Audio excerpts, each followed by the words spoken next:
Chapter 89. Sister Jia, why don't we leave first? Jingwan felt that if she continued to watch, she would feel awkward. Sunny Jia was also very tangled. Although she had not experienced the baptism of adult education, she did not think as much as Jingwan, and did not misunderstand the relationship between the two. However, the two of them did not seem to get along as badly as she imagined. Her worries seemed to be superfluous, but for her to turn around and leave like this, she was also not at ease. Jingwan's voice brought Sun Yilin back to his senses. Why did you come over? Sun Yijia naturally would not tell him directly that it was because she heard that her own brother had obstructed Jin Qinhuang for her, and he himself was put in a difficult position. For a moment he accidentally smashed something. His heart was perturbed, and he could not sit still. It was Jingwan who suggested coming over to take a look. She was originally worried that it would be rude to leave Sister Wan behind, but she did not think that Sister Wan would also come over. In fact, Sun Yijia did not approve of Jingwan following along. She was worried that because she was not liked by Jin Qinhuang would vent his anger on Jingwan and do something rude to her. If it was not good, it might even ruin her reputation. However, Jingwan insisted, so she could not do anything. If it was said that Jingwan did not consider this, naturally it was not. When facing people who were not stingy, one naturally had to be on guard. After all, in this world, if a woman was too harsh, the consequences of ruining her reputation would be too serious, especially when it was related to innocence. Jingwan dared to come over. Naturally she had something to rely on. After all, she was Jin Qinhuang's savior. She would not force him to repay the favor. For Jin Qinhuang to let her off was already a great kindness. However, the real reason was that she felt that Jin Qinhuang was not as unbearable as the rumors said. In addition to what she saw and understood about Jin Qinhuang, there was also a feeling. That feeling was inexplicably strong, so strong that it made her desperate to take risks. Because when I was at Bai Long Temple, I made a flower arrangement. Sister Jia said that the flowers in young Master Sun's courtyard were the best, and wanted to cut a few to make vases. Jingwan lied without changing her expression, because it was not completely false. She was not guilty at all. It was just that she was originally going to pick flowers in the garden. So it was like that. What do you need? I can cut it for you. If he just let them go like this, perhaps this misunderstanding would become real. It would be best to clarify it now. As for Jin Qinhuang, what the hell was that? Even if the emperor came up, he would have to stand aside. As for whether or not Jingwan would be fancied by a certain person, with his protection, he could not let her suffer losses. Jingwan smiled faintly and nodded. The strange atmosphere had already disappeared. If she asked to leave for no reason, it would be too deliberate. But now that she thought about it carefully, she seemed to have thought too much just now. Although this man gave another man a hairpin, if it was not a special situation, who would do that? However, there was still a kind of person in the world who was extremely poor and extremely vile. It seemed that Jin Qinhuang was such a person, at least on the surface. If this matter was done by Sun Yilin, then Jingwan would not think about anything, and would directly nail him on the road of being a homosexual. Therefore, it was not that this person with a terrible reputation did not have any advantages, but there were more disadvantages. For example, in the future, if he affectionately expressed his deep love to his true love, not only would the other person not be moved, but would instead give you a suspicious face. That would make you want to vomit blood and bang your head against the wall. This was the true portrayal of the incomparably honorable Jin Qinhuang. Then, he would find that capturing his wife's heart was even more difficult than chasing after his wife. He could devise strategies and control the world, but it was difficult to win the heart of his little wife. His heart was tired. Li Hongyuan's purpose was originally Jingwan. Being able to see her was naturally an unexpected surprise. Only a fool would open his mouth to let them leave. He actually wanted to let the two people who were really eyesores leave, but unfortunately, he could not. However, in the future when doing bad things, he still had to bring someone to keep watch. The servant girl quickly brought the scissors. Sun Yilin was about to take it when a hand came and snatched the scissors away. What do you want? Ben Wang will do it. Sun Yilin immediately restrained his smile. Even if the other party was a Wang Yi, he still wanted to violently beat him up. When he was courting the woman he admired, and someone was making trouble, it was really not the ordinary kind of infuriating. Regarding Sun Yilin's thoughts, Li Hongyuan was very clear. It would be strange if he did not do something. Li Hongyuan carelessly tossed the scissors in his hand, as if he was not waiting for their reaction for a long time. He slightly tilted his head and lightly raised his eyebrows. His face was practically saying, "What do you want?" Still not saying it. Jingwan did not know why, but she kept feeling that his line of sight fell on her body. Jin Wangye's long face was really not an ordinary one. From the side there were no blind spots. Those long eyelashes were absolutely natural. Occasionally, when he blinked, it was like a small brush gently brushing against the heart. In addition, there was always some kind of flirtatious feeling that appeared on a big man's body. Jingwan had never felt that she would be bewitched by beauty, but at this time, there was also a tendency for her face to turn red and her heart to beat faster. She slightly lowered her head and restrained her gaze. It was no wonder that this man had such a bad reputation, yet there were still women throwing themselves at him. If they threw themselves at him, they would not have to sacrifice themselves for the rest of their lives. If they ate him and did not need to take responsibility, she also wanted to throw herself at him. She also wanted to nibble him clean from the inside out. Well, this was purely because she was bored. Seeing a super handsome man, she could not help but fantasize. Because Jingwan had shifted her gaze away, she did not see Li Hongyuan's faintly discernible smile. He had always known the charm of this face of his, but he did not pay much attention to it before. It was just that he did not expect that it would have some effect on Wan. Could it be that he finally found a use for this face? Because the time that the two people exchanged amorous glances was extremely short, Sun Yilin and Sun Yijia did not notice it. They did not know if it was an illusion or not, but Jin Wangye's mood seemed to be very good. Seeing that Li Hongyuan was about to use the scissors to destroy the flowers, Sun Yilin did not want to let his treasures be ruined. So, "Miss Luo, what flowers do you need?" Then he turned his head to look at Li Hongyuan. That bit of gentleness was completely restrained. For Wangye to condescend, it is also the fortune of these flowers. However, Sun Yilin did not count on him. In his view, in the end, he would still have to do it himself. He only hoped that his flowers would not be ruined by him. In fact, there is no need to deliberately cut a particular kind of flower. A single kind of flower has a single kind of insertion method, and many kinds of flowers have many kinds of insertion methods. There is no unified conclusion. Li Hongyuan nodded slightly. His eyes swept over the flowers, and then he started. In his previous life, he only knew that Wan raised flowers, loved and cherished flowers. But when he met her, she already did not have the time, did not have the conditions, and did not have the heart to take care of those flowers and plants. It was only by chance that he saw her make a flower basket out of wild flowers.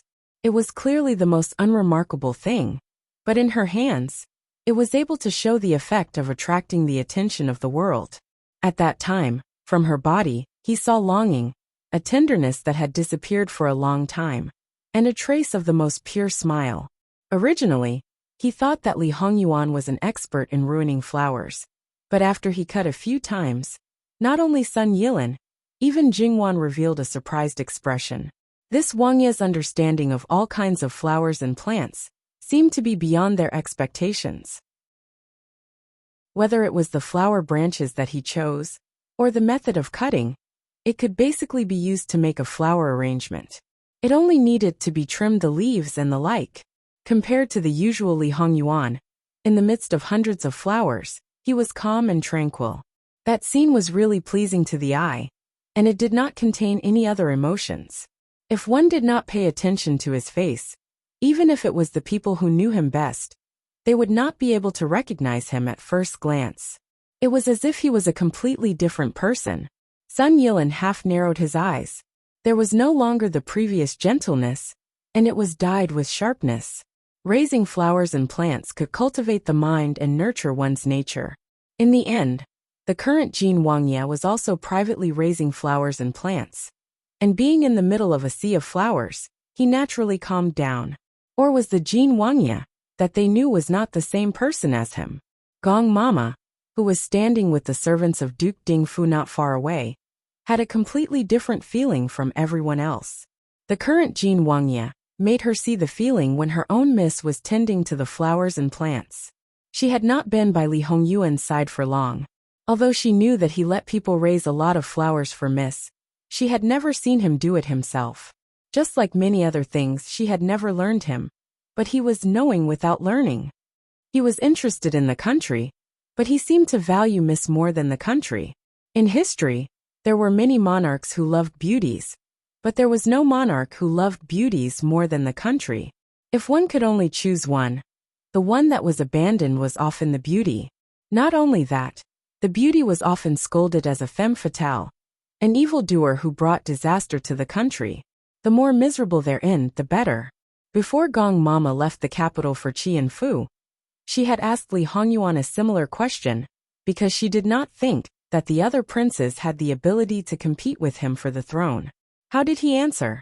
If they can't even protect their own woman, then they are incompetent. Ben Wang will raise her to the highest position, and let the world know that with her, the country is stable and the world is peaceful. Without her, the country will sway, and the people will be in a terrible situation. With her, the monarch will listen to honest advice and accept hundreds of words. Without her, he will be obstinate and self-opinionated and dictate the court. Of course, these were not Li Hongyuan's original words, but according to Gong Mama's understanding, it was like this. At that time, because she had not seen Jingwan, her heart was complicated and difficult to speak. This clearly wanted to push Miss Luo to the position of national treasure. Then no one would dare to touch her. She was originally worried that if Miss Luo was really a demoness who could bring disaster to the country, then when the Qi Yuan dynasty changed to a new emperor, it would be the end of the country. Fortunately, her new master was much better than she had expected, so it did not take long for her to completely lean towards her young lady. Moreover, after more than 2 years, she was very clear that if Miss Luo was really raised to such a high position by the prince, she had the ability to protect the country. It was not only because she could influence the prince to the greatest extent, but also because she herself had that kind of potential. While Gong Mama was distracted, Li Hongyuan came back with a basket full of flowers. His movements were calm and unhurried, and his posture was straight. Even though he was doing something that did not match his status, it did not damage his noble aura at all. Instead, it reduced the coldness and alienation that came from his princely robes, making him seem so high and mighty that he could be easily broken with a stretch of his hand, tempting people to approach him. Wherever this man went, the heavens and the earth would dim in comparison. Jingwan almost subconsciously stroked the prayer beads on her wrist. The feeling of a monarch overlooking the world appeared again. Every step he took, it was as if he deliberately stepped on her heart. And this time, not only Jingwan's son Yilin, who was close by, also felt it. Because he often saw Lu Qingdi, he was very clear about what it meant to be unpredictable. If it was a guess before, then now, son Yilin was 100% sure that all of them had been deceived by Jin Qinhuang. He hid it so deeply. If he said that he did not have any ulterior motives, even ghosts would not believe it. However, he had clearly been hiding it well. So why did he suddenly find out? Perhaps he agreed to this marriage because he wanted to win over Duke Dingguofu, or was it because he wanted to be used by Li Hongyuan?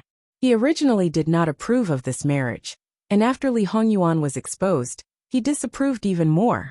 Not to mention whether his terrible reputation before was true or false. Even if it was false, this man's mind was too deep, too terrifying. It was not something that could be influenced by anyone. And in Sun Yilin's view, those were most likely true, because it had no effect on him at all. So why should he wrong himself? Moreover, only by making the play real could he deceive everyone. Therefore, no matter what, if his younger sister married him, she would definitely not have a good life. Seeing Sun Yilin's fluctuating expression, he could roughly guess what he was thinking.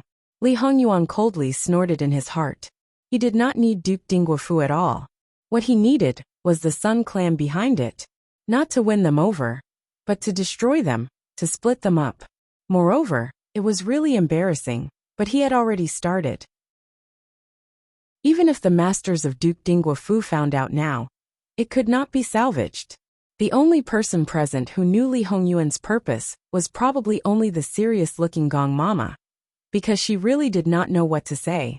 And if Jingwan knew that all his purpose was just for her to see, all his performance was just because a male peacock flaunted its feathers to seek a mate, she did not know whether she should be proud of herself for being able to subdue such a man, or remain silent, and then slap this man away.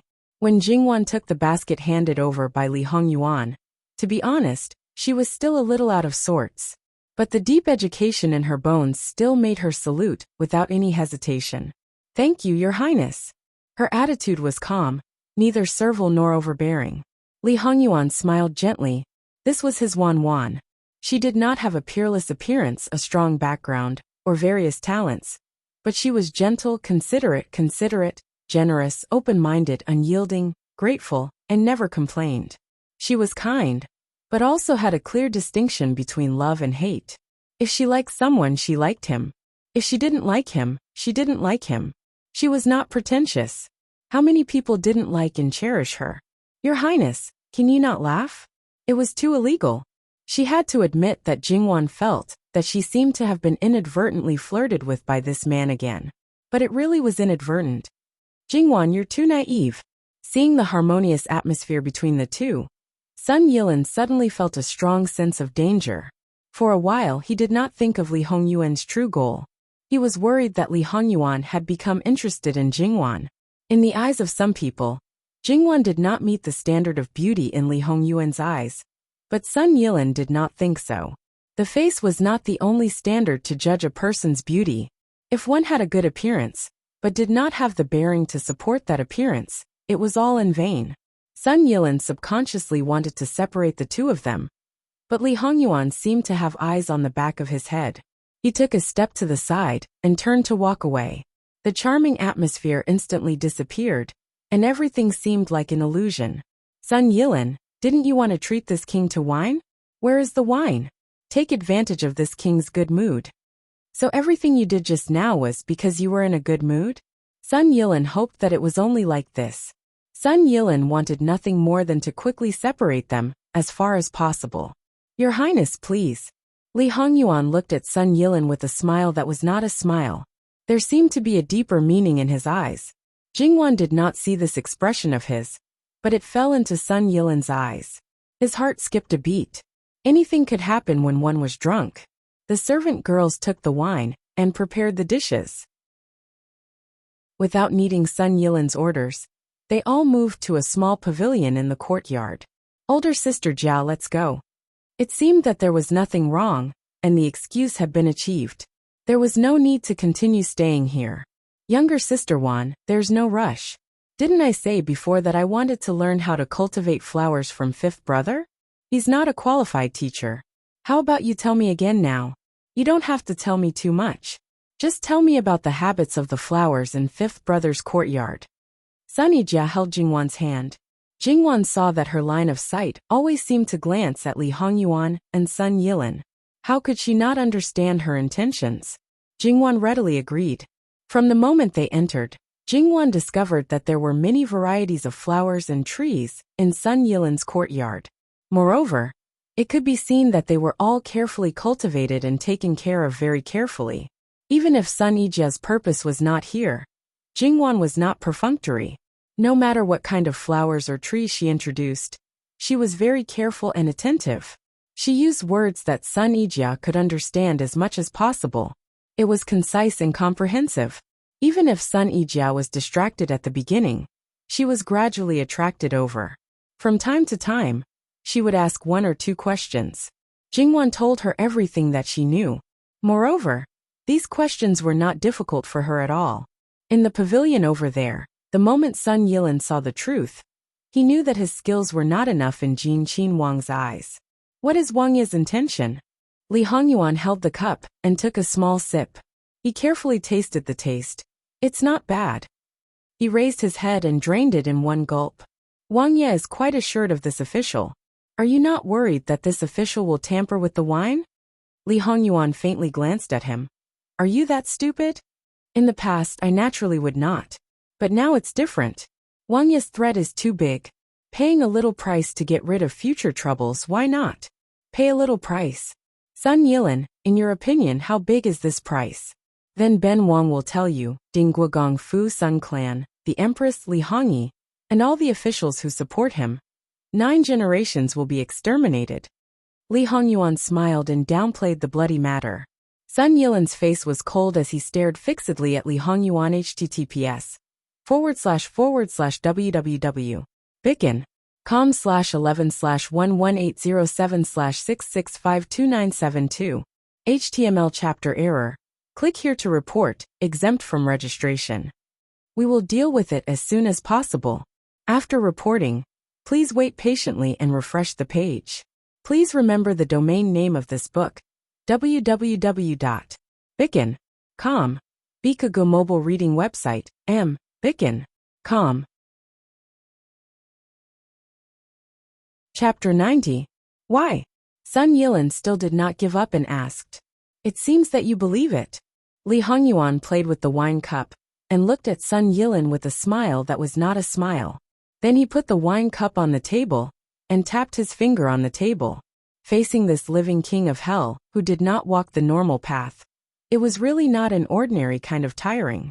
Sun Yilin leaned over to fill his cup and sat back in his original position. He didn't know if it was because he was powerless, but his posture was not as straight as before, and even had a trace of decadence. Li Hongyuan looked sideways at Jingwan, who was not far away. And that's right, in his eyes there was only Jingwan. The living person who was leaning against Jingwan was completely ignored by him. You don't want Sun Yijia to marry Ben Wang.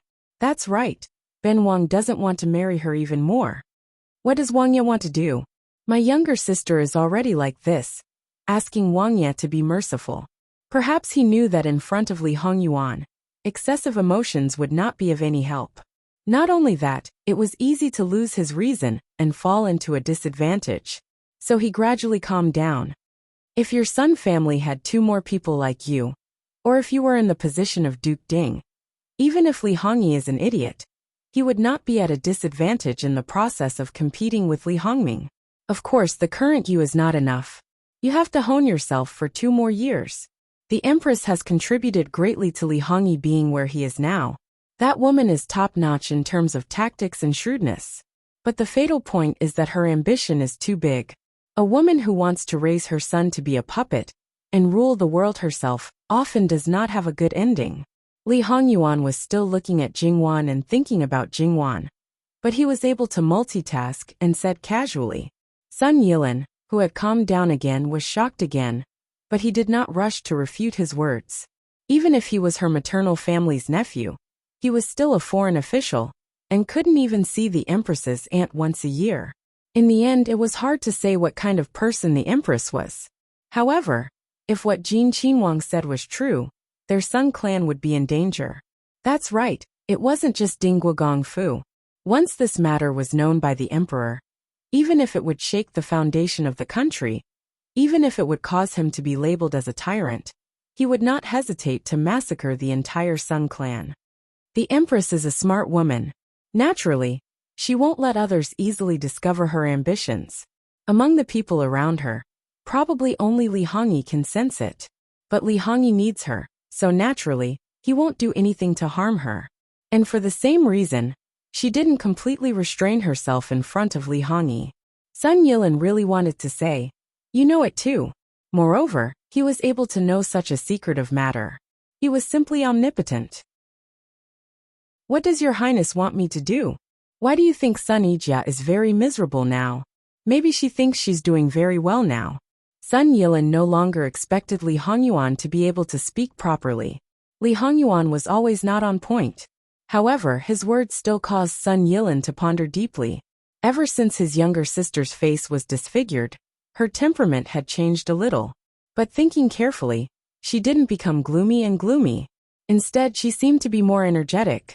Sometimes, she could even be said to be in high spirits. Something that even he, as her elder brother, didn't notice, an outsider noticed. Your Highness really knows my younger sister. Those who don't know would think that Your Highness has liked my younger sister for a long time. Then, after her face was disfigured, you didn't like her anymore. Sun Yijia is indeed only barely acceptable with that face of hers. Sun Yilan's heart choked. He simply couldn't spit out a mouthful of old blood. He shouldn't be called the living king of hell. He should be called the living king of poison. His mouth was poisonous, his heart was poisonous, and his methods were poisonous. It was really a waste of that face. Perhaps it was because Li Hongyuan had been giving him one shock after another. It wasn't until now that Sun Yilan discovered that Li Hongyuan seemed to have been looking at his younger sister and Miss Luo. He definitely wasn't looking at his younger sister, so he couldn't help but be alarmed. What is Your Highness looking at? You seem to be in high spirits. Naturally, it's the most beautiful scenery in the world. This time, he got the answer after asking, but Sun Yilan wasn't the least bit happy. He didn't think that his courtyard could be called the most beautiful in the world by Jin Qinhuang. As for the two girls, needless to say, his younger sister didn't need to be mentioned. As for Jingwan, because he didn't know Li Hongyuan's thoughts towards Jingwan, even if he saw her at the last moment, it was impossible for her to be the most beautiful. Naturally, he excluded her. Then, perhaps he was just casually looking at a certain place, but was actually thinking about his own matters. Sun Yilan didn't think that he was lying. There was no need and he disdained to do so. Although Li Hongyuan couldn't directly take Jingwan into his arms, just looking at her like this was also not bad. It was enough for him to calm down. What is Your Highness's intention? Please tell me, Your Highness, so that this official can make preparations. Li Hongyuan was repeatedly disturbed from looking at the beautiful scenery, so his heart was naturally unhappy. Finally, he gave Sun Yilan a look. You're really persistent. His line of sight swept over Sun Yilan's neck. You should be glad that Your Highness's mood is good right now. Otherwise, if you're so noisy, Your Highness might have already wrung your neck. This wasn't a threat, but simply a fact. Sun Yilan couldn't help but stiffen.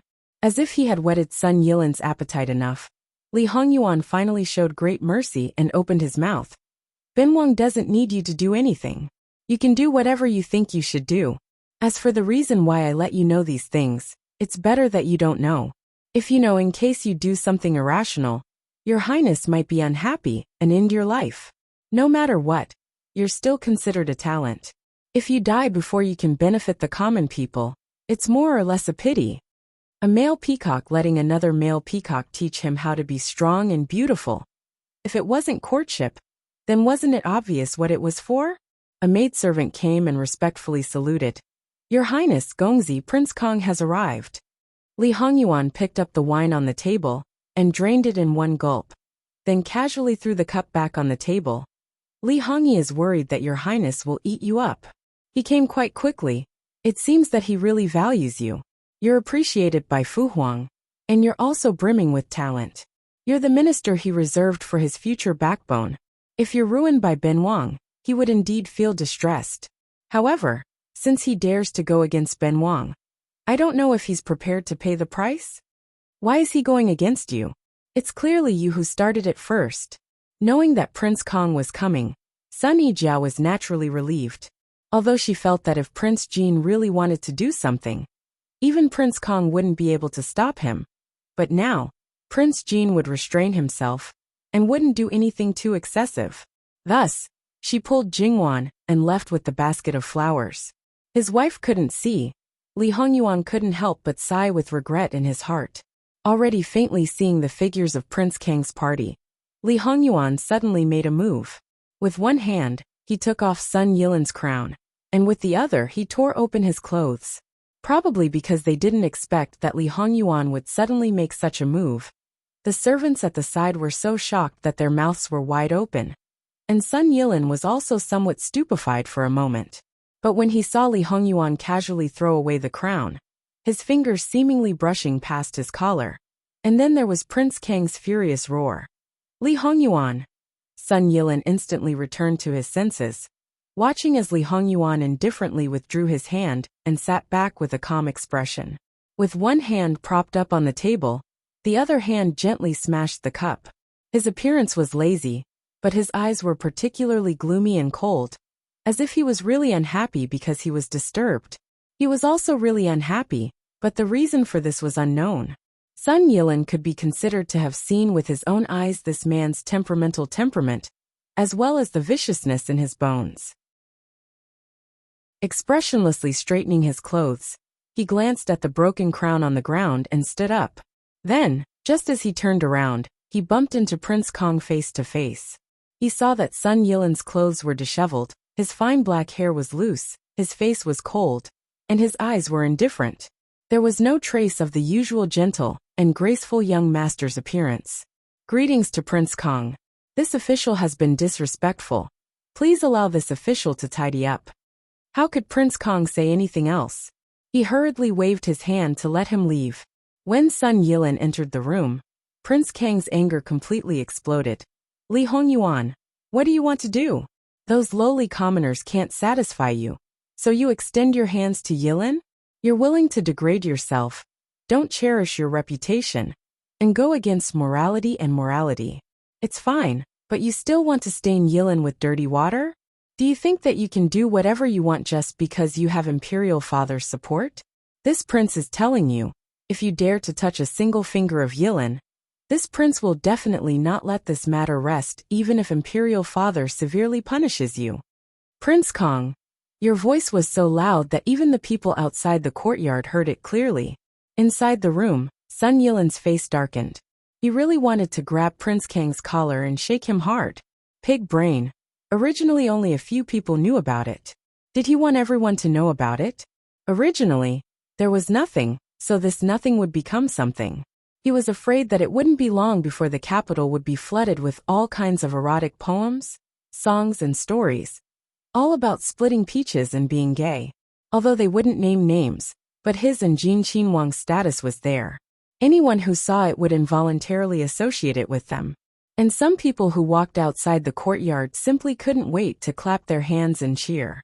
This old sixth was infuriating, but the things he did were absolutely satisfying. And there was also a certain idiot.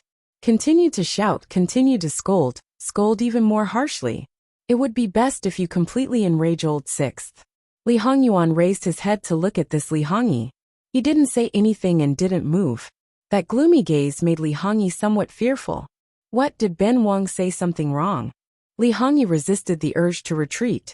It doesn't matter if it's right or wrong. Ben Wang just feels that eldest imperial brother's temper is so big. It doesn't seem like you're protecting your own younger cousin, but more like Ben Wang is stealing your person. Li Hongyuan, don't talk nonsense. Prince Kong clenched his fists, his face flushed red with anger. Even if Ben Wang poked at your thoughts, there's no need to get angry out of humiliation. Why didn't you say so earlier? If Ben Wang knew earlier, Ben Wang definitely wouldn't have made a move against Sun Yilin. For this kind of matter, even if you don't trust others, you should trust Ben Wang. Ben Wang is leading by example, not like those pedantic old fogies. How could Ben Wang expose the matter and forcefully break you two apart? Li Hongyuan said and sighed with infinite melancholy.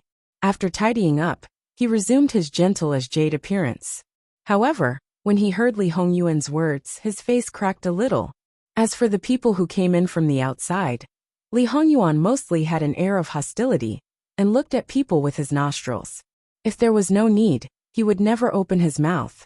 But sometimes when he opened his mouth, he could turn red into white and white into black, infuriating people to death. Although they knew that he was talking nonsense, there were still people who couldn't help but sweep their eyes back and forth between Li Hongyi and Sun Yilin.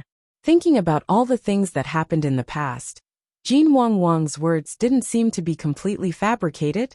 When Kong Wang heard those not-so-subtle mutterings, he only felt his head swell. When he thought about the humiliation and depression of the past, his eyes gradually became bloodshot and faintly red. He forgot the Empress's warning not long ago, and like an angry beast, he raised his fist and pounced at Li Hongyuan. Li Hongyuan dangerously narrowed his eyes. In this life, he didn't learn anything else, because it was all things that were memorized in his mind. But martial arts were different. If he didn't advance, he would fall back. If he didn't practice, he would become a cripple. Therefore, in terms of martial arts, he was already the most powerful among the brothers. What's more, he also had rich experience in fighting enemies. It could be said that if he wanted to kill Li Hongyi, it would be an easy matter. With a sidestep, he avoided Li Hongyi's attack, but Li Hongyi directly fell down because he missed. Li Hongyuan took advantage of the situation to get up and unceremoniously stepped on Li Hongyi's back. With a ruthless expression, he crushed it. Not surprisingly, he heard Li Hongyi's painful groan. Everything happened too quickly. By the time Li Hongyi's guards recovered and rushed into the pavilion, Li Hongyuan had already retracted his foot and stood with his hands clasped behind his back. Looking at the guards who were about to pull out their swords, he sneered. If you have the courage to pull out your swords, why are your hands shaking? Today, Ben Wang will teach you well. With lightning speed, he pulled out his swords, moved back, and stabbed forward. That guard who had his sword stolen was pierced by his own sword. Blood flowed out. His eyes widened and his pupils contracted. Li Hongyuan let go and he fell to the ground. Coincidentally, a part of his body pressed on Li Hongyi's body, causing him to be covered in blood. In addition, the guards hurriedly retreated. Even if they were terrified, they forced themselves to suppress the urge to pull out their swords to defend themselves.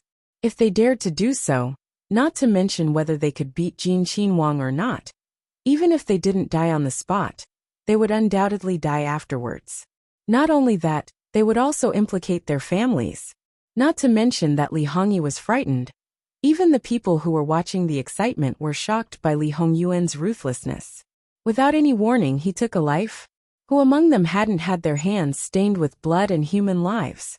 But basically it was through other people's hands. Basically, no one would personally do it. Eldest imperial brother, look at this group of wastes that you raised. Ben Wang helped you take care of one. Remember to send a thank you gift to Jin Qinhuang Fu. After all, not everyone has the honor of making Ben Wang personally take care of them. Not to mention that killing people takes a lot of effort.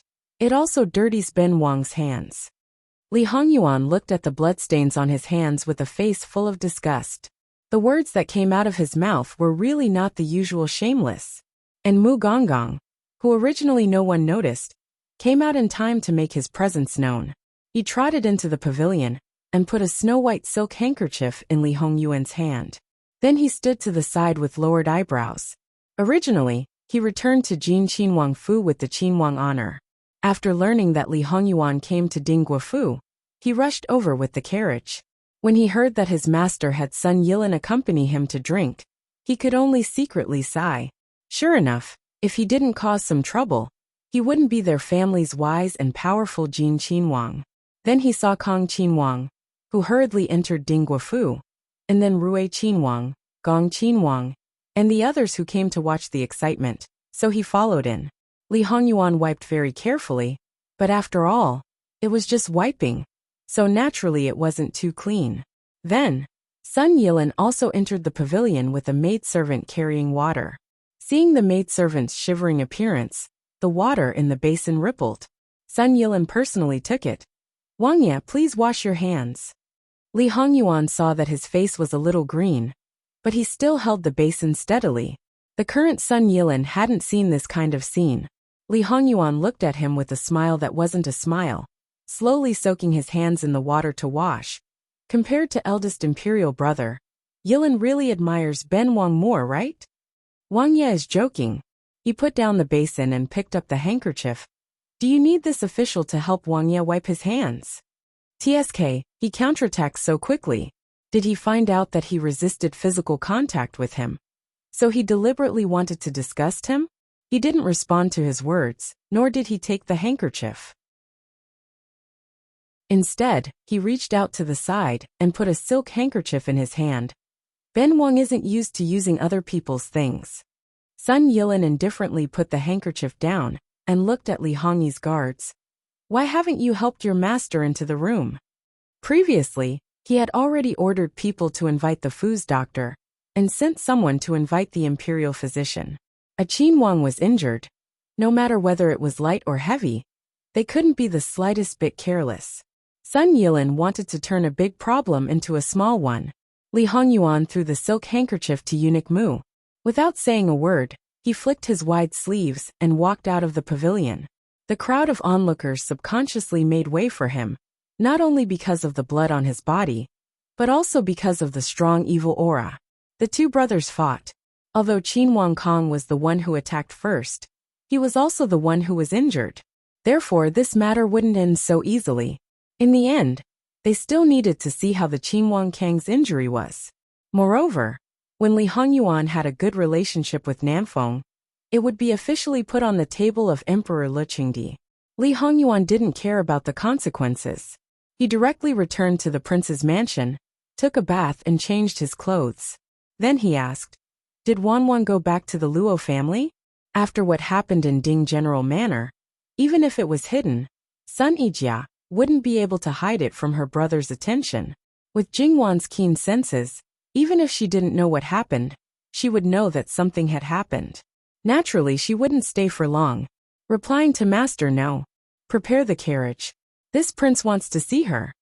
"Yes." Then Jingwan was stopped halfway. After knowing who the other party was, she looked at the small carriage covered with green cloth. She knew that the other party was considerate of her. In addition, the other party's identity seemed to make it impossible for her to refuse. She gave Gong Mama and the maids a comforting look and calmly got into Li Hongyuan's carriage. As the saying goes, if it's a blessing, it's not a curse. If it's a curse, it can't be avoided. There was nothing to be afraid of. https://www.bicken.com/11/11807/6652973. HTML. Please click here to report an error. Registration is not required. We will deal with it as soon as possible. After reporting, please wait patiently and refresh the page. Please remember the domain name of this book: www.bicken.com. Bicken.com mobile version reading website, mbicken.com. Chapter 91. Even though Jingwan was pretending to be calm, the slight blush on her cheeks and the flustered look in her eyes still fell into the eyes of a certain beast.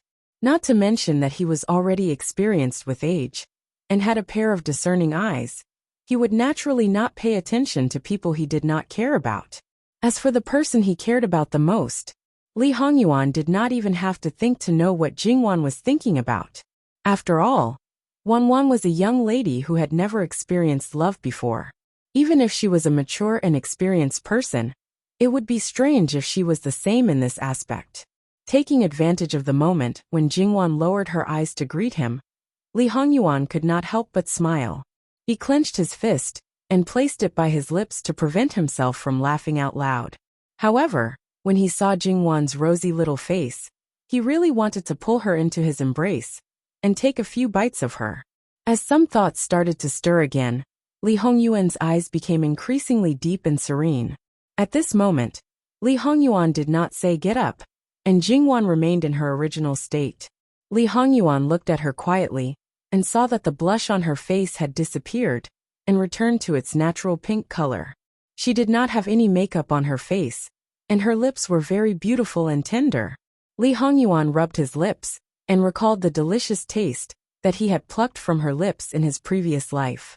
Not to mention that she was still young and in her prime. Her lips were tender and soft. In his previous life, due to the ravages of wind and frost, she had inevitably become rough even though she was a natural beauty.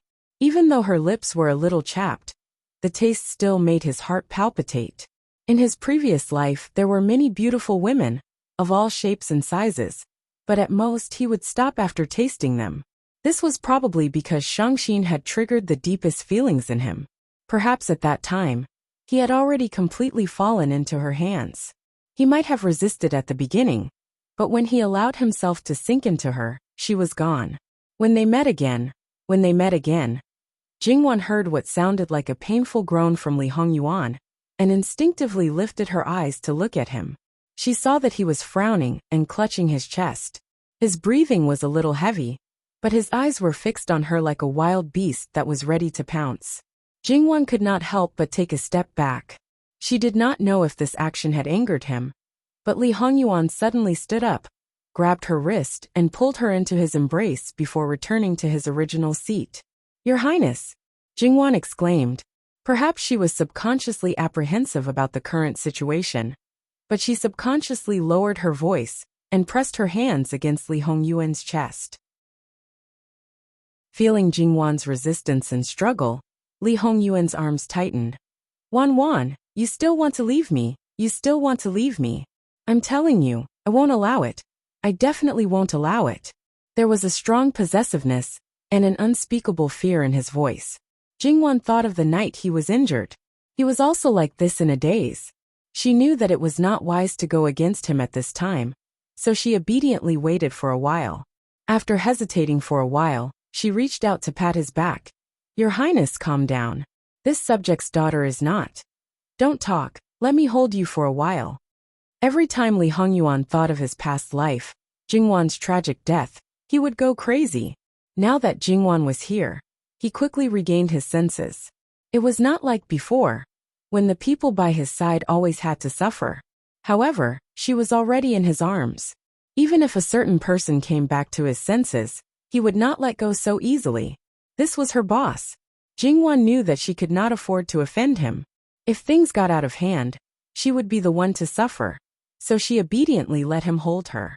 But when she thought of how this was older sister Jia's fiancé, even if they hated each other, she could not help but feel guilty for betraying her best friend. She silently apologized to Sun Yijia in her heart. A while was fine, but wasn't this a little too long? "Your Highness." Jingwan pushed him, her intention obvious. Even if he was reluctant in front of Jingwan, he easily compromised and let go. Jingwan quickly backed away, causing Li Hongyuan's eyes to darken a bit, but this time he did not move. "Have a seat." Li Hongyuan pointed at the soft cushion on the side. The soft cushion was comfortable and soft to the touch, and the surface was made of the best fur. He couldn't help but sigh in his heart. As expected of a member of the imperial family, ordinary people would not be able to see it, and even if an official's family had it, they would definitely cherish it very much. With the skillful hands of the embroiderers, not a single bit of it would be left behind on the clothes. But this one was good, sewing a large piece of it into a cushion. He casually looked at the things placed inside, and any one of them was of good quality. It was completely different from the shabby things seen outside. Li Hongyuan saw Jingwan's actions and expressions. He was purely curious and sighing, without the slightest bit of envy, let alone greed. Even if he was sizing her up, he was magnanimous, not sneaky at all. In the blink of an eye, that bit of curiosity disappeared, and he sat down quietly. Just now, it was this prince who was rude to Mississippi. Li Hongyuan opened his mouth. Outside, an who was driving the carriage had a straight face. Because he was also the head of the imperial bodyguards, when he appeared with his two identities, it was naturally different. Even if someone saw him now, they would not associate him with Li Hongyuan's imperial bodyguard. Hearing this, he couldn't help but curse in his heart. Master, this shameless person, actually pretended to be a modest gentleman. Big-tailed wolf, so be it. You can pretend for a while, but you can pretend for a lifetime. In the future, when Miss Luo finds out, you're not afraid of being punished. No, Your Highness doesn't need to take it to heart. It had to be said that his attitude really surprised Jingwan. Whether it was what she heard or the few times she met him, it was poles apart from the current situation. Li Hongyuan seemed to be able to see through her thoughts at a glance. He chuckled.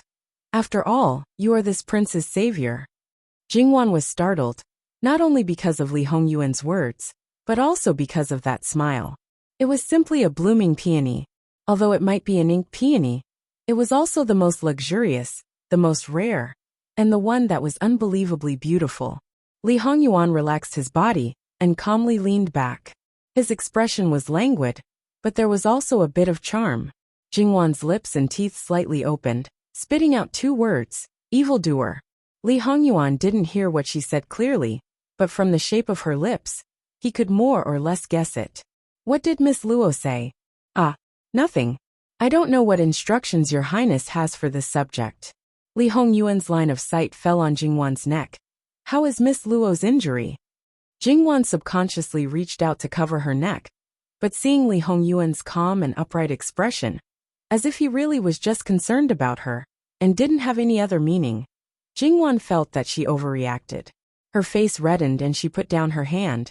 "Thanking your highness for your concern. It's almost healed. What does Miss Luo want?" Li Hongyuan acted as if he didn't notice her movements and spoke softly. Jingwan hesitated for a moment. "This subject thinks your highness's bodyguard should have passed on this subject's words to your highness." Li Hongyuan waved his hand. "That's nothing. Although this prince is a bit of a bastard, it's not to the point of forcing people to do things against their will. Moreover, this isn't as simple as saving your life." Jingwan understood the meaning behind Li Hongyuan's words. If she didn't ask for something, perhaps Jin Qinhuang wouldn't be at ease. She had caught his handle. So how could she let him have some handle on her? Jingwan was silent for a moment before she slowly opened her mouth. "Can your highness and Jia Jiejia dissolve the engagement?" Li Hongyuan probably didn't think that she would make such a request. Miss Luo's concern for her good friend is truly meticulous. Jingwan could hear that his tone had become a bit colder, and knew that her request was very inappropriate. As the saying goes, it's better to tear down a temple than to destroy a marriage. Moreover, by making such a request, wasn't it clearly telling him that he wasn't a good person? Even as an outsider, she would rather damage her good friend's reputation, and wanted to interfere with this marriage. Looking down on him like this, even if it was an ordinary man, he would be angry, not to mention that he was of noble descent. These words could be compared to offending one's superior. Jingwan hurriedly got up and apologized. "This subject's daughter is rude. Please forgive me, your highness." To be disdained by the person at the top of one's heart, it was impossible to say that one didn't feel anything. What's more, she was so attentive to other people, yet she was so distant with him, that she could even be considered a stranger. He was very unwilling, but when he saw Jingwan frowning with an uneasy expression, he also felt distressed. Forget it, he could always make it up to her in the future. "Get up, your highness. Benwang didn't mean to blame you. Your request, your highness, Benwang agrees." "Your highness." Jingwan raised her head to look at him, somewhat in disbelief. Li Hongyuan laughed in spite of himself. "Is it possible that Benwang's life is not worth a marriage that no one is willing to accept?" "Many thanks to your highness, but I'm afraid that this matter will make your highness feel awkward." "It's not awkward, it's just being a scoundrel again. Benwang has done a lot of scoundrels, so this one won't make a difference," Li Hongyuan said rather self-deprecatingly. Jingwan's lips quivered, feeling rather guilty. Li Hongyuan, this big-tailed wolf, was wagging his tail in his heart. This was originally part of his plan, but now that he had an unexpected harvest, it could be considered a small compensation for him. "But there is one thing that I need to remind Miss Luo. This prince has a reputation of bringing bad luck to his wife. None of the women that have been engaged to this prince have a good ending. I'm afraid that before this prince can resolve this matter, something will happen to your good sister." Jingwan gave an indifferent smile. "That's pure nonsense. This subject doesn't believe in such things. Even if something like this really happened, it's probably because I haven't met the destined person." "That's right, you haven't met the destined person. In your previous life, you didn't meet the destined person, so your ending was tragic. This prince didn't meet the destined person, so I was deceived and betrayed. The two of us should be together." "Sit down. Your highness, if there's nothing else, this subject will take her leave first. After all, Miss Luo, are you planning to throw me away after using me? You're not even willing to sit with this prince for a while longer?" Jingwan was speechless. What did he mean by throwing me away after using me? His words made her speechless, as if she had nothing to say. But since he had said so, Jingwan could only sit back down. For a moment, the carriage fell into silence. Jingwan looked down, and Li Hongyuan kept looking at her. With such an unabashed gaze, it was difficult for Jingwan to pretend that she didn't know. Finally, she couldn't help but look at Li Hongyuan. "Is this subject and that girl that similar?" And Li Hongyuan was somewhat baffled by her question, and for a moment, he didn't respond. Jingwan's imagined result was that this Jin prince originally had a true love, But she didn't know why she left him. Perhaps because of this, he became greedy for flowers and beauties. She originally thought that he was muddle-headed from his fever that night, so he held on to the person in front of him. But looking at him just now, he was clearly sober, and did the same thing. Then it could only mean that there were similarities between her and that girl. And she was afraid that it was quite a lot. Although saying it might expose his scars and even anger him, it was very uncomfortable to be stared at from the back. Therefore, Jingwan was bold for once. Seeing that he didn't understand, she deliberated for a moment. It's that Wanwan girl that you spoke of. How could Li Hongyuan not understand? She thought that he treated her as someone else. His face immediately darkened. He did so much, and this was the result. He really wanted to directly pull her over, strip her clothes, and then tell her who the person he called was.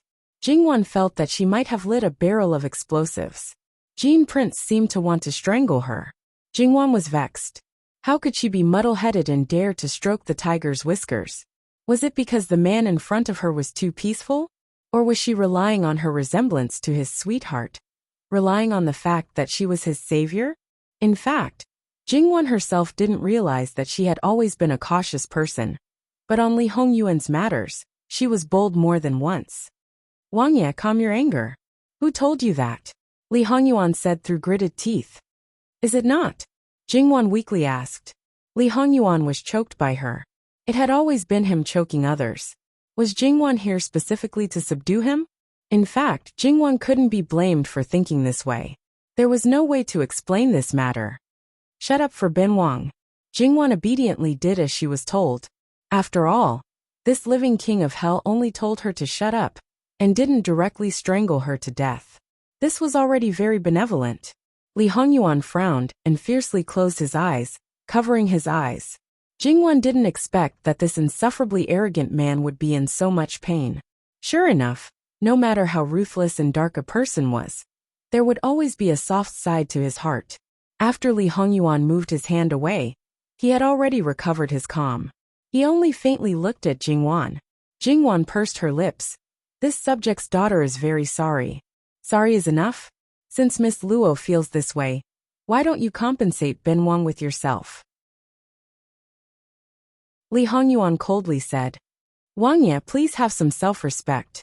Although Jingwan felt guilty about what happened just now, it didn't mean that she would obediently be humiliated. TSK, she was still so amenable to coaxing but not coercion. In her previous life, this kind of personality was more or less a factor in her suffering. Under the imperial power, it could be said that without power, there was no right to be arrogant. It was even more likely that one's pride would be broken. In reality, if Wan chose herself and abandoned her husband's family, she could at least live. But she was unyielding and unyielding. Her husband's family didn't betray her, so she didn't abandon them, and chose the most difficult and tragic path. There is no such thing as self-respect for Ben Wang. What do you want? Jingwan frowned and coldly looked at him. Wang Ye's position is high and powerful. In your eyes, this subject's daughter is naturally nothing. The Luo family. The two words Li Hongyuan made Jingwan shut her mouth. In fact, her weakness was very obvious and easy to catch. People like them would definitely be able to catch her easily. Wang Ye doesn't need to use the Luo family to threaten this subject's daughter. This subject's daughter should bear the consequences of her own actions. Rather die as a piece of jade than as an intact tile. Banishing yourself from the Luo family? Surprise flashed through Jingwan's eyes. This man is really terrifying, seeing through everything. Sure enough, when faced with a threat to the Luo family, she would still make the same choice. Li Hongyuan laughed. Ben Wang is not someone who will not be implicated just because he has distanced himself from the relationship. Enough, Ben Wang is not such a petty person. I won't go as far as to exterminate an entire family over such a small matter. Seeing that Jingwan was still frowning, he was slightly displeased. Girls should dress up beautifully and live their own days without worries. Don't think about this and that all day long. If you worry too much, be careful that you will age quickly. Your future husband will be distressed. Jingwan raised her eyebrows again. Was this really what Jin Qinhuang said? And the speed at which he changed his face. Just treat it as if Ben Wang treats you as her. However, You can rest assured that Ben Wang will not do anything to you. This was not an excuse to be good to her. As for this misunderstanding, since it had already been created, he would slowly think of a way to eliminate it after marriage.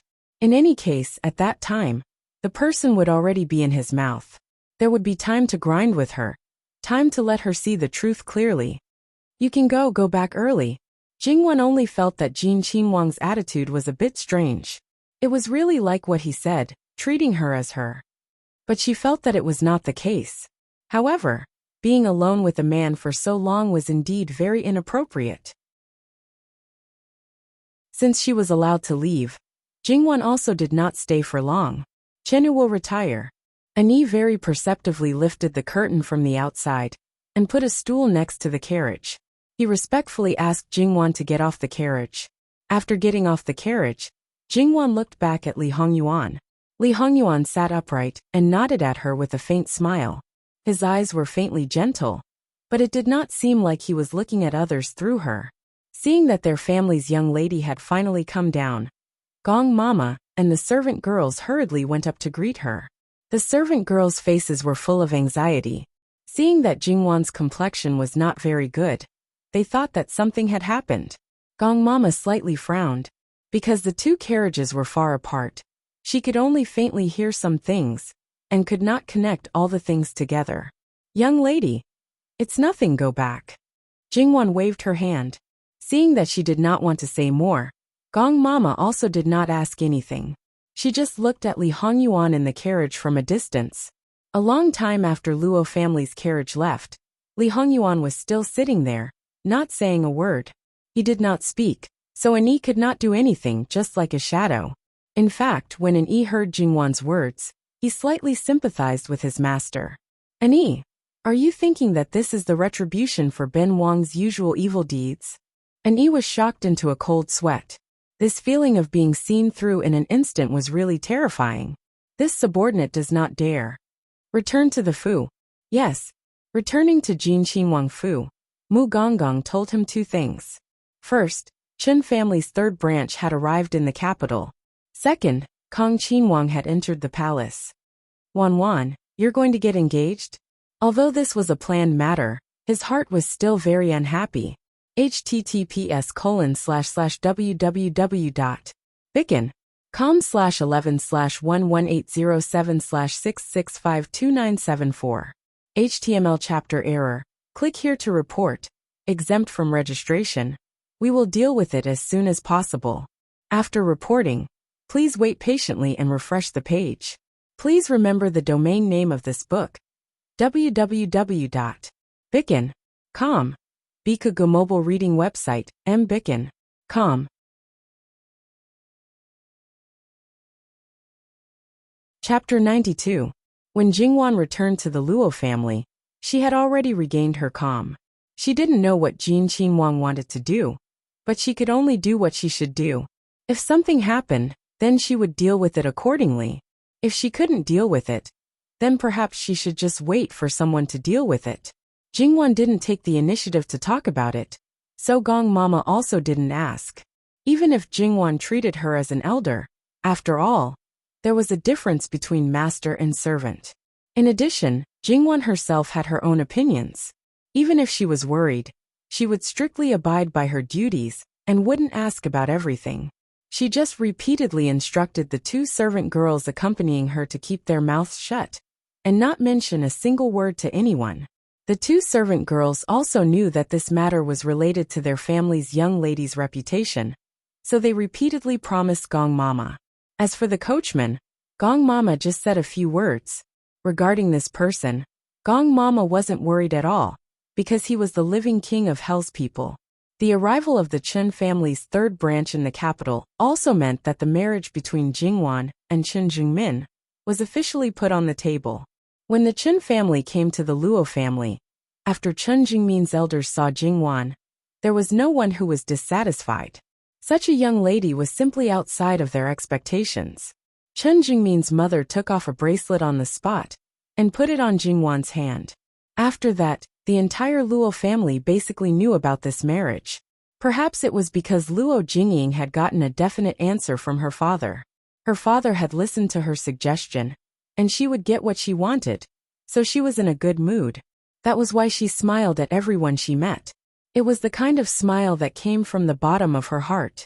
She did not act one way in front of others or behind their backs. With the help of Luo Rongping's money, Luo Jingying looked brand new. In the past, she didn't like delicate and beautiful clothes and jewelry, but now she was very fond of them. Those things that she loved in the past, in a flash, were discarded by her like worn-out shoes. It was so natural that one couldn't see any reluctance. It must be said that some of her strength was really not ordinary. Luo Jingying took the servant girls to the begonia house.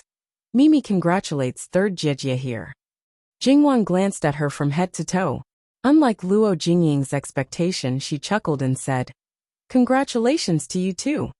Luo Jingying was startled and a little flustered. Could it be that their third branch's plan had been found out?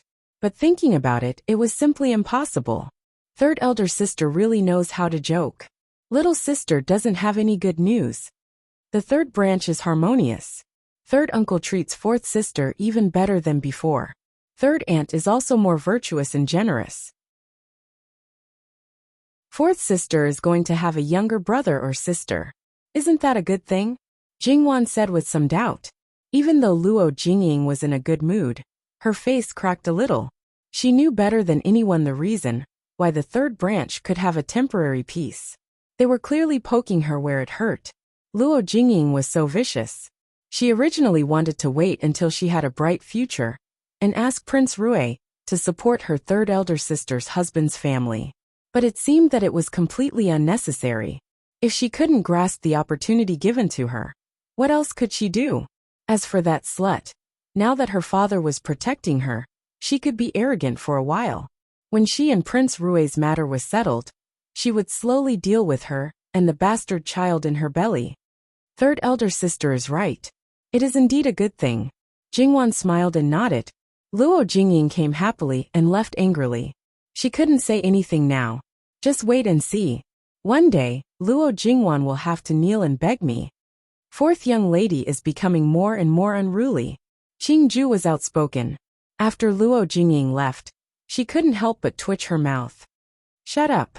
How is fourth young lady? It's not something you can talk about. The wet nurse patted Qingju. Qingju wrinkled her nose and didn't speak anymore. The others laughed and shook their heads. Because both sides had intentions, the rest of the matter was natural. The third branch of the Chen family had just arrived in the capital and naturally didn't have time to buy many things. However, the first branch had already prepared. They didn't think that the third branch would refuse this marriage. In fact, when Chen Jingmin learned of this matter, he was overjoyed. This was something he had never expected. He didn't dare to dream of a girl like the third cousin of the Luo family before. If he could get a good ranking after this imperial examination, it would be fine. But now, he was so happy that he was silly. Not Siley was well-behaved. The geese he used were the commonly used wooden ones. Chen Jingmin wanted to get a live one, but unfortunately, he could only dream about it. Fortunately, whether it was the Luo family or Jingwan herself, they didn't care too much about this. It was enough for them to be polite. Then it was time to exchange the marriage invitation. In just a few days, it was basically done smoothly.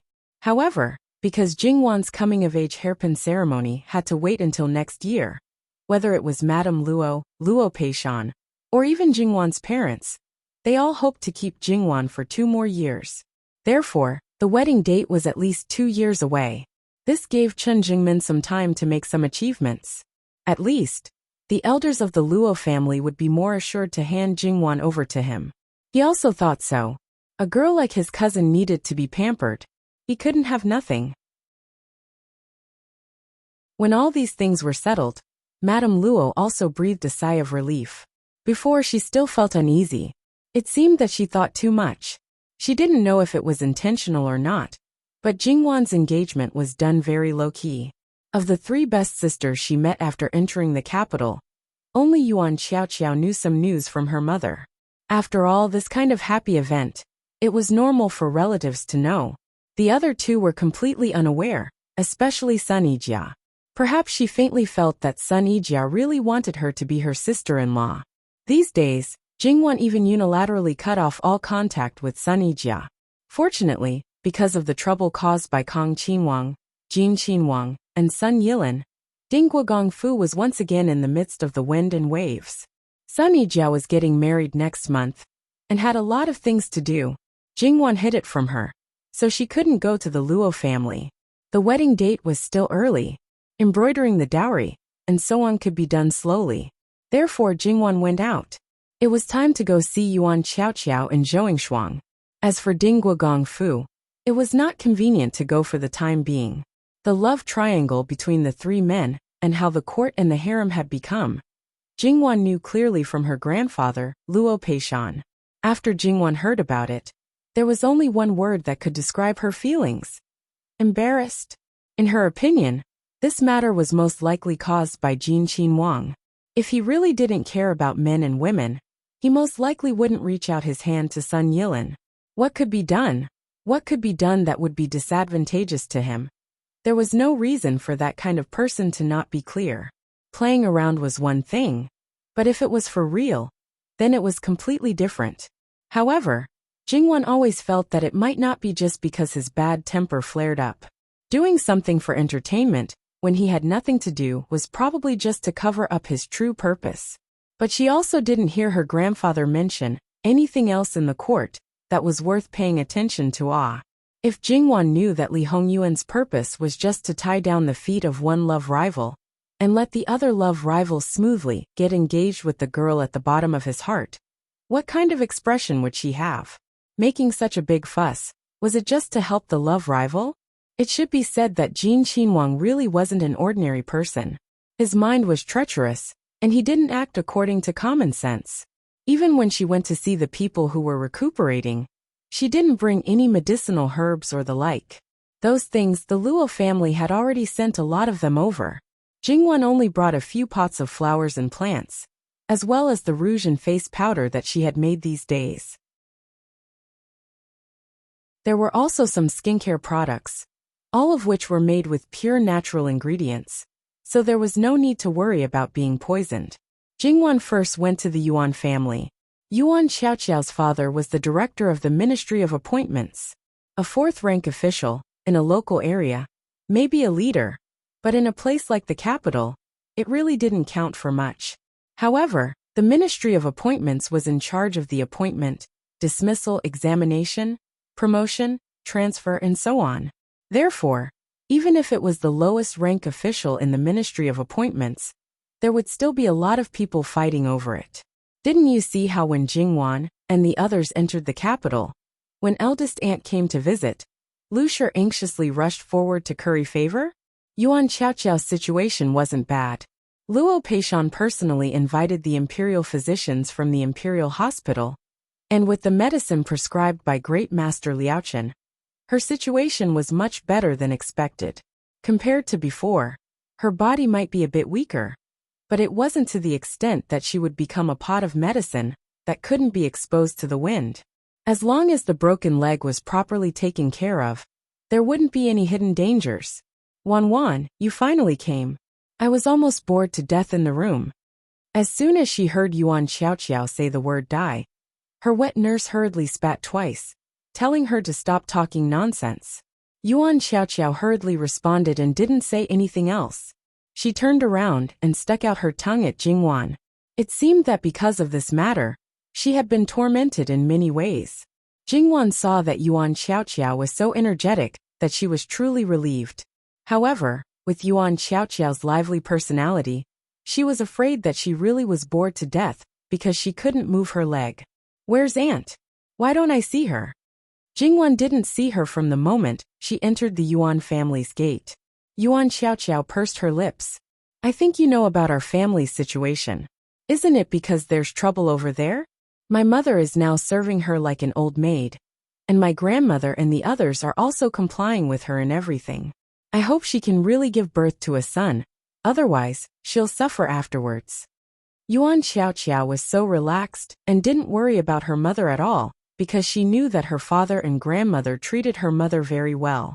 Although her grandmother was also worried that her mother couldn't give birth to a grandson for her, she still repeatedly comforted her mother that this child was fate. Even if she didn't have a legitimate younger brother, her grandmother wouldn't put a concubine above her mother's head, and her father wouldn't spoil the concubine and neglect the wife. Therefore, when Jingwan said that her grandfather didn't choose the wrong person for her aunts, she wasn't just saying it. Jingwan didn't say much.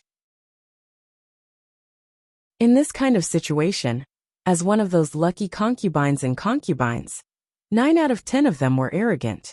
If they got what they wanted, they might become even more arrogant.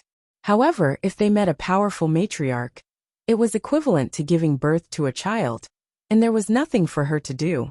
If she was obedient, she might be able to keep her life. If she wasn't obedient, she might be able to keep the child and leave the mother. This kind of thing couldn't be more normal. Let's not talk about this anymore. It's so boring. What did you bring for me? Let me take a look. There were a few pots of green flowers and plants, big and small. They looked very spirited and made people feel comfortable just by looking at them. They're raised very well. Is there anything I need to pay attention to? What if I don't pay attention to them and they go bad? I know that cousin is a careless person, so these are very easy to raise. Jingwan looked at her with a smile. You've got guts. You dare to laugh at cousin? Yuan Xiaoqiao wanted to tickle her. Jingwan dodged it easily.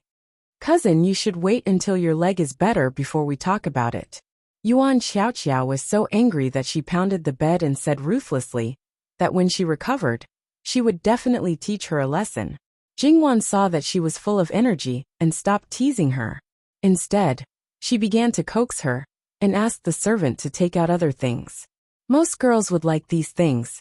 Sure enough, Yuan Xiaoqiao was very happy when she saw them. One had to know that when they were at White Dragon Temple, the simple makeup made by Jingwan gave them a big surprise. Although Jingwan didn't make a lot these days, she prepared most of it to give to her 3 good sisters. Therefore, after distributing it, it wasn't a small amount. It was enough for them to use for a while. Of course, if they were to give it away, it would be a different story. Try it on the back of your hand for 2 days. If there's no problem, use it on other places. And why? I'm worried that there will be problems like redness or rashes. How is that possible? Wan, would you harm me? Yuan Xiaoqiao waved her hand dismissively. It's not like that. Everyone's skin is different. Some things can be used, while others can't. It's like how some people will feel uncomfortable when they touch certain flowers. It's the same principle. I'm worried that you will suffer. There's such a thing. Yuan Xiaoqiao was surprised. Then, she seemed to have thought of something, and her expression changed. Wan, I suddenly remembered something, so I won't keep you. You can go back first. I'll apologize to you next time. She lowered her voice. Also about your engagement, you're really fast. I'll have to ask you properly next time. Jingwan thought that what she said probably made Yuan Xiaoqiao think of something else. She didn't want to stay any longer, and got up to leave. After the wet nurse sent Jingwan and the others out and came back, Yuan Xiaoqiao hurriedly said, Wet nurse, do you think that aunt's problem is related to what Wan said? It's possible. Miss, you mean, aunt came to see me yesterday. I don't know how many times she cried when I saw her eyes.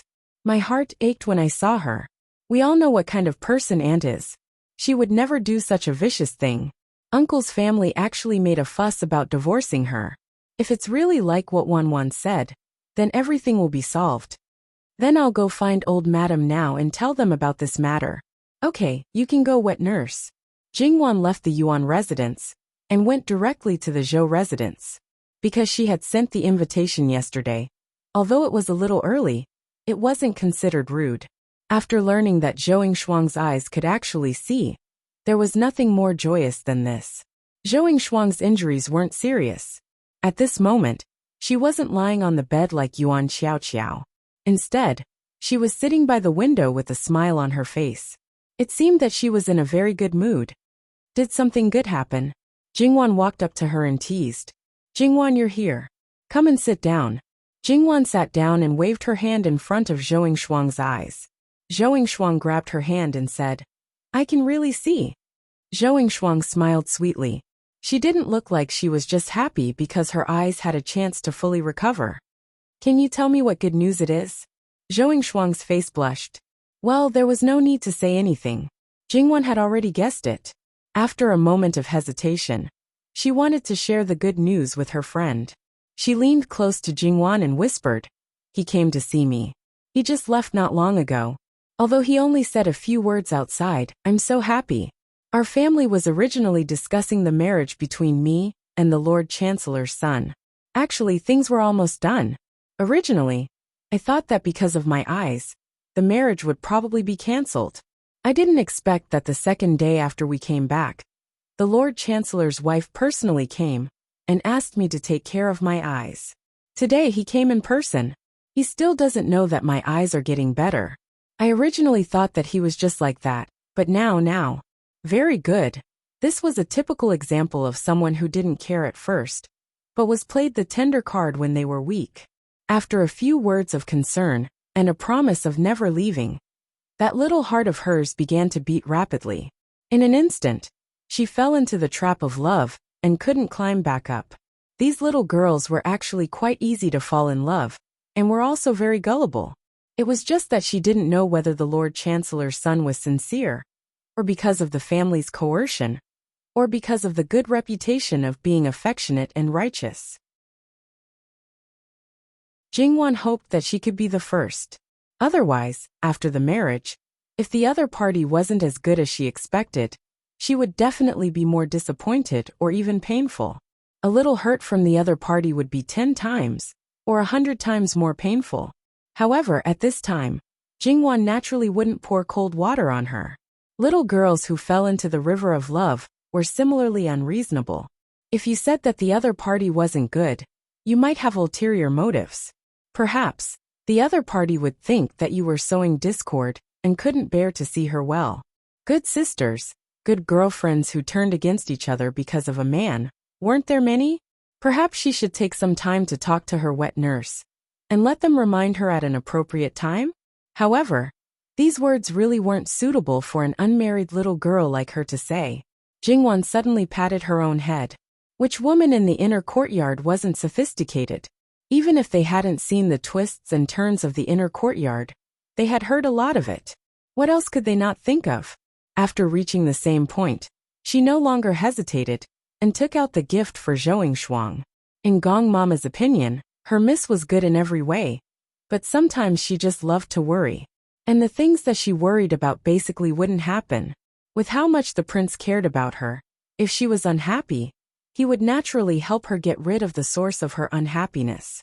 Gong Mama had never worried that her Mrs. Close friends would have a bad life in the future, even if it was Sun Yijia, who was in the worst situation right now. https://www.bikin.com/11/11807/6652975. HTML chapter error. Click here to report. No registration required. We will deal with it as soon as possible. After reporting, please wait patiently and refresh the page. Please remember the domain name of this book: www.bikin.com. Bikin.com Mobile Edition.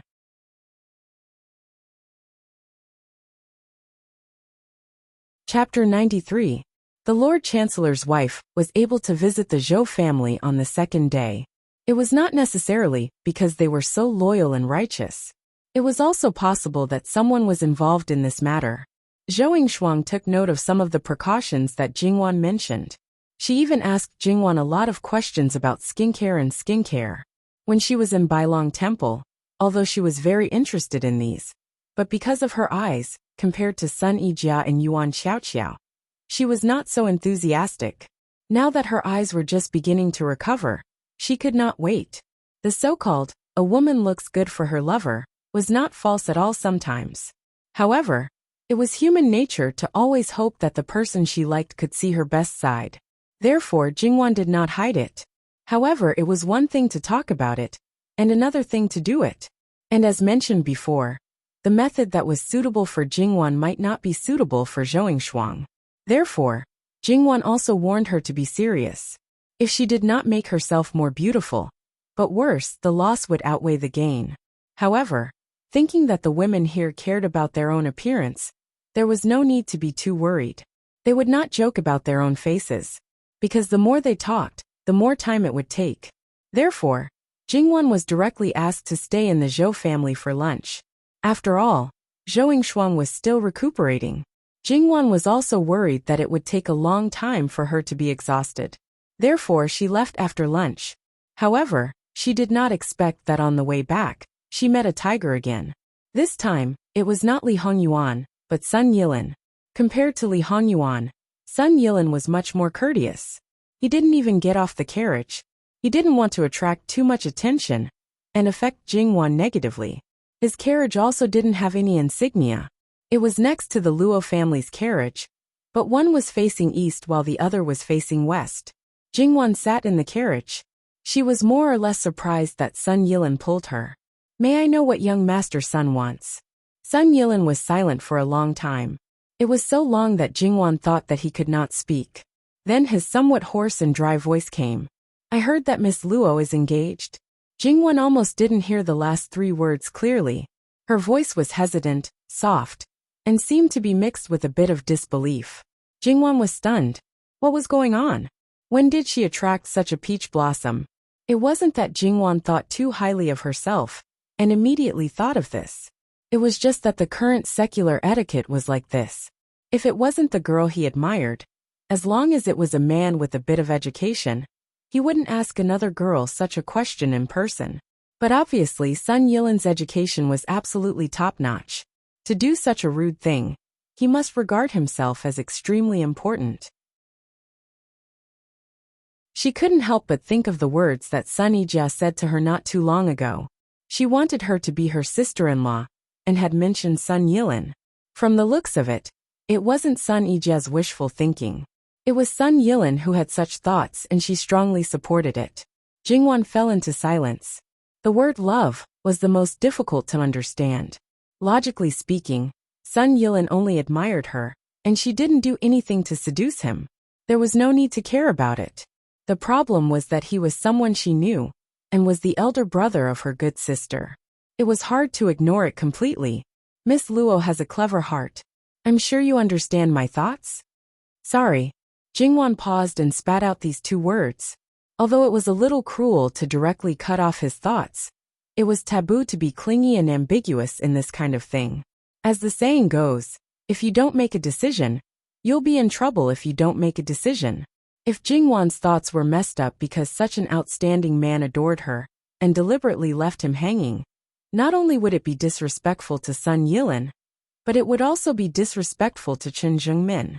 It might even be a disguised betrayal. Moreover, even if Jingwon admired Sun Yilin, she wouldn't do anything that went against her principles. Sun Yilin smiled bitterly and covered his face with both hands. His heart felt like it was being twisted by a knife, and it was extremely painful. Perhaps he had only liked this young lady before. But after knowing that she was suddenly engaged and would marry another man in the future, that her life would not involve him, and that it would be extremely difficult for him to even see her, he finally woke up from his daze. Other than her, he was afraid that he would not be able to place another woman in his heart in this lifetime. He had missed this opportunity just like that. He thought that she was still young. He thought that she had just arrived in the capital not long ago, and even if the Luo family wanted to find a husband for her, they wouldn't be able to finalize a candidate in such a short time. He thought that with his talent, appearance, character, and even his family background, when he went to the Luo family to propose marriage, the Luo family would definitely not object, and everything would be done naturally. Looking at it now, it was all because he thought too highly of himself, and thought too highly of himself. How could he forget that a truly good young lady would definitely be sought after by hundreds of families? If he had taken a fancy to her, he wouldn't have made his move earlier. Was he waiting for others to fight over her? Look at how smart Chen Zhengmin was. He was so stupid. That's right, Jingwon's engagement was so fast. Other than Madame Luo's uneasiness, it could also be that Chen Zhengmin and the Chen family wanted to take advantage of the fact that the treasure had not been discovered by more people to hold firmly in their hands. Only then could they be at ease. But why did it have to be these few days? Even if it was 2 or 3 days later, he could still give it a try and fight for a chance. When he found out, it was already a foregone conclusion. He was able to find out about this matter today, thanks to his servant. When he was shopping with him on the street, he accidentally bumped into Chun Jung-min, who was happily meeting his friends. Because his friends teased him, he revealed the identity of the girl. As Sun Yilin's most trusted person, he naturally knew his young master's thoughts. How could he not? He almost crawled and rolled back to tell him the news. When he heard the news, he only felt like he was struck by lightning. The only reason he had was to change into an inconspicuous carriage.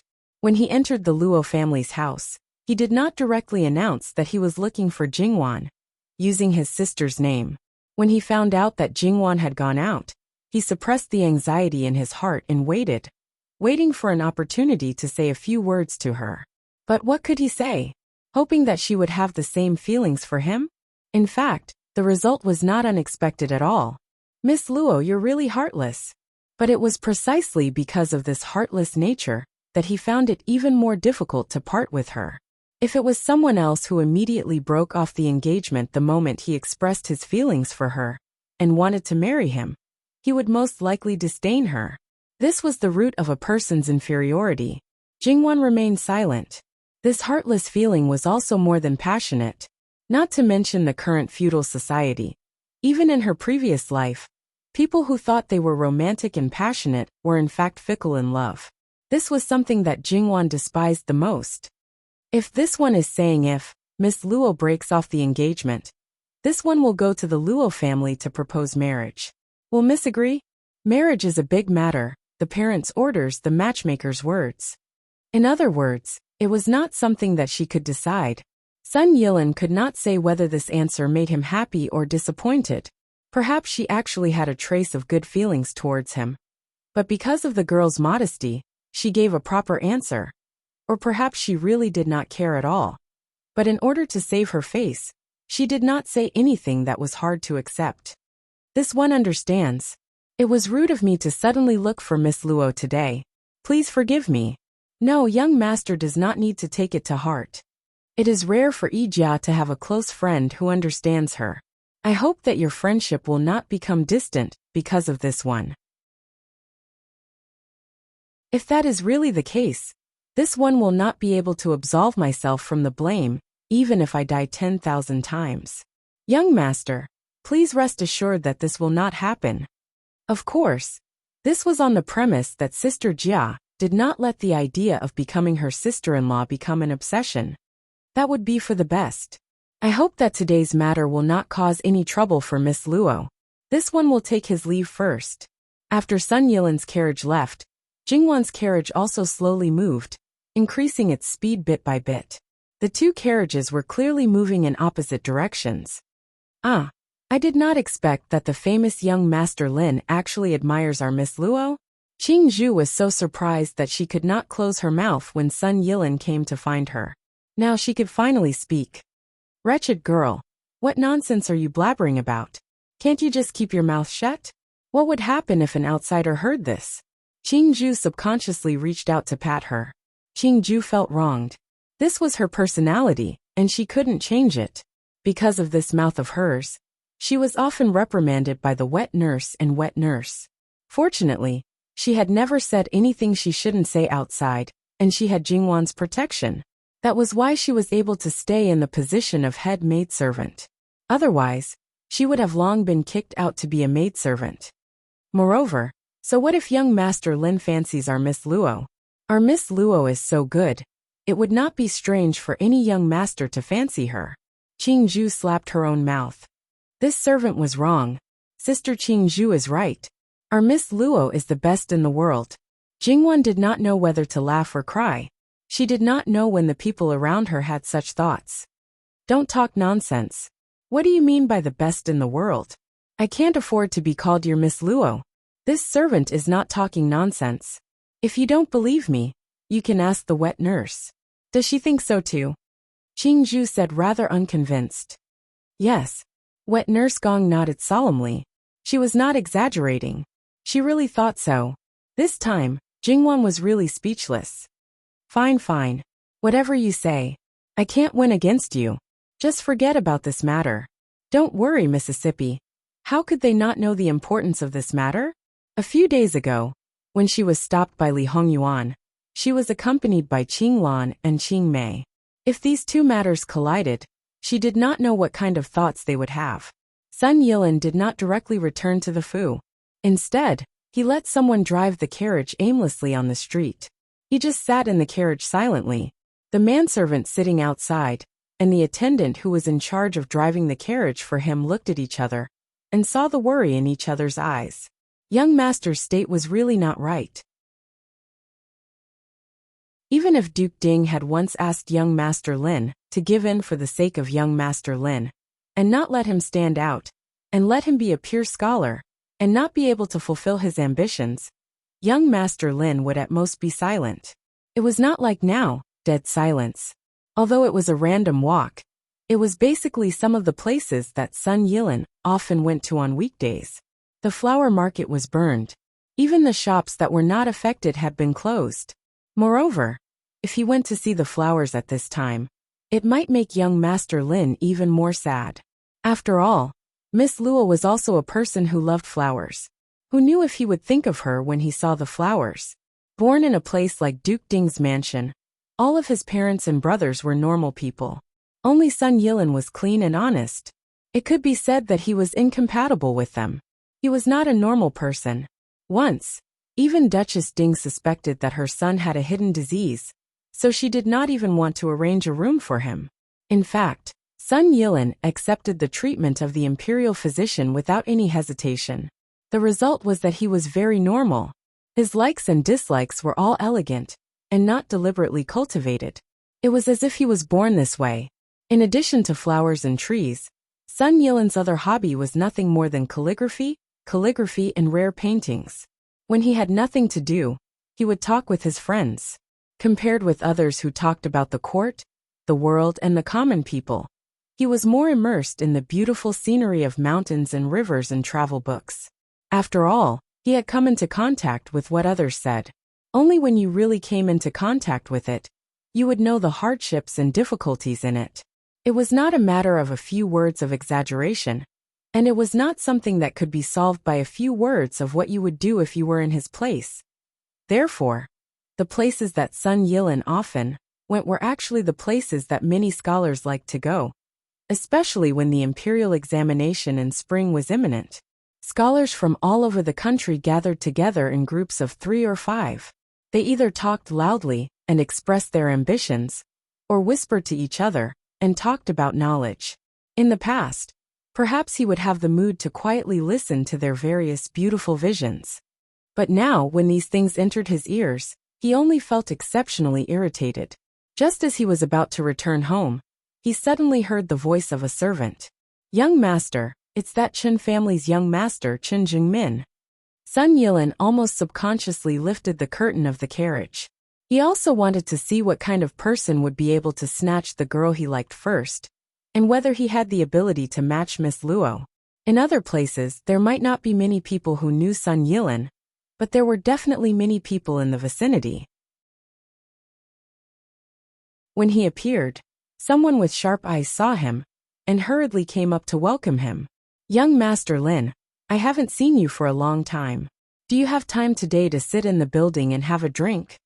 Only then did Sun Yilin discover that this was the untitled building. Untitled people were naturally untitled. There were no words on the plaque above the door, only a square seal at the bottom left corner. This was a place that only entertained scholars. Moreover, scholars were not as simple as just knowing a few words. First, they had to prove that they could pass the threshold.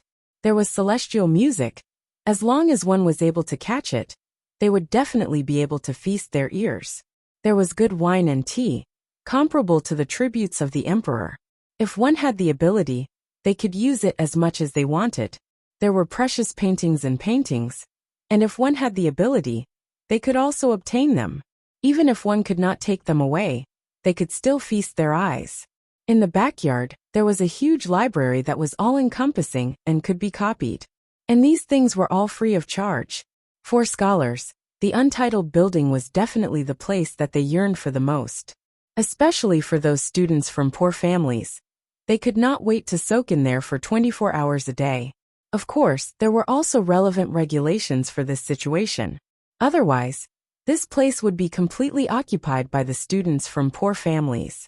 In addition, the biggest feature of the untitled building was that it limited the number of people who could enter. In the case that it was full, people could only wait for others to leave before the people behind could enter. Even if it was a person as honorable as a prince, they also had to abide by this rule. Who was it that had such big confidence, such big spending, and dared to make such a rule? On the plaque, there was a seal with the words "as if Jun is here in person." It was enough to explain everything. Who would dare to act rashly? Some people said in private that perhaps only Jin Qinhuang dared to break the rules here. However, the living king of hell had no interest in this place. This place had existed for several years, but they had never seen a certain person set foot here. Most likely, no one knew that the untitled building was not the product of Lu Qingdi's whim, nor was it a wise decision. It was purely for his ignorant and incompetent evil creature son to increase his knowledge and cultivation. Lu Qingdi's idea was very simple. It was to let him have more contact with scholars. Maybe he would like to read. As it turned out, Lu Qingdi's idea was too naive. After he was once again angered to the point that he had nothing to say, he simply threw it to Li Hongyuan and let him deal with it however he wanted. In the beginning, there was no name. After that, there was no name. Lu Qingdi ridiculed that Li Hongyuan also had self-awareness. He knew that he did not have much knowledge, so he would not do such a shameful thing like a plaque. But Li Hongyuan's answer once again made him fall backwards in anger. Ken is an uneducated person. Perhaps in the future, I will be able to marry a knowledgeable wife. In the future, let your daughter-in-law do the calligraphy. Lu Qingdi scolded him with a torrent of dog blood. But year after year, he was willing to let his daughter-in-law do the calligraphy. But there was no sign of this daughter-in-law. Li Hongyuan took over the untitled pavilion, but in Lu Qingdi's view, that evil creature had never cared about it. All the good things inside were given by him, and the people who took care of it were also assigned by him. Lu Qingdi would never know that the people he assigned were all Li Hongyuan's people. Li Hongyuan was the untitled pavilion's master on the surface, but also its actual master. Because many things in the untitled pavilion were very attractive, not to mention young people. Even famous scholars were very tempted. Therefore, many calligraphy treasures were left behind. There were also some who knew that this place was closely related to the emperor, and whether they could use this place to attract the emperor's attention and soar to the sky. Therefore, they all displayed their knowledge and did not hold back. It was easy to find talented people with special talents. Li Hongyuan selected some people for his use, and then handed them to Lu Qingdi. Lu Qingdi was complacent that he found another talent who could contribute to the country, but he did not know that these people were loyal to the evil creature he called. Anyway, he had already shown up, and he really wanted to meet Chen Jungmin, who had already entered the untitled pavilion. So he got off the carriage. There are still seats in the pavilion. Look at what you're saying. You're here. How can there be no seats? Sun Yilin understood. As the saying goes, there are policies from above and countermeasures from below. When a person of high status appeared, even if the pavilion was full, there would always be people who would take the initiative to leave, either to take the opportunity to make friends, or out of respect and reverence. He did not notice it before, but it was because he did not care about worldly affairs and was stupid. Sure enough, a person came out of the pavilion and cupped his hands to Sun Yilin. This one has something to do and has to leave. Young Master Lin, please. At the same time, no one else rushed to enter. Sun Yilin nodded. Brother, why don't you leave your name card? We'll have a chat another day. https://www.bicken.com/11/11807/6652976. HTML chapter error. Click here to report. No registration required. We will handle it as soon as possible. After reporting, please wait patiently and refresh the page. Please remember the domain name of this book: www.bicken.com. Bicken.com mobile reading website, m.bicken.com.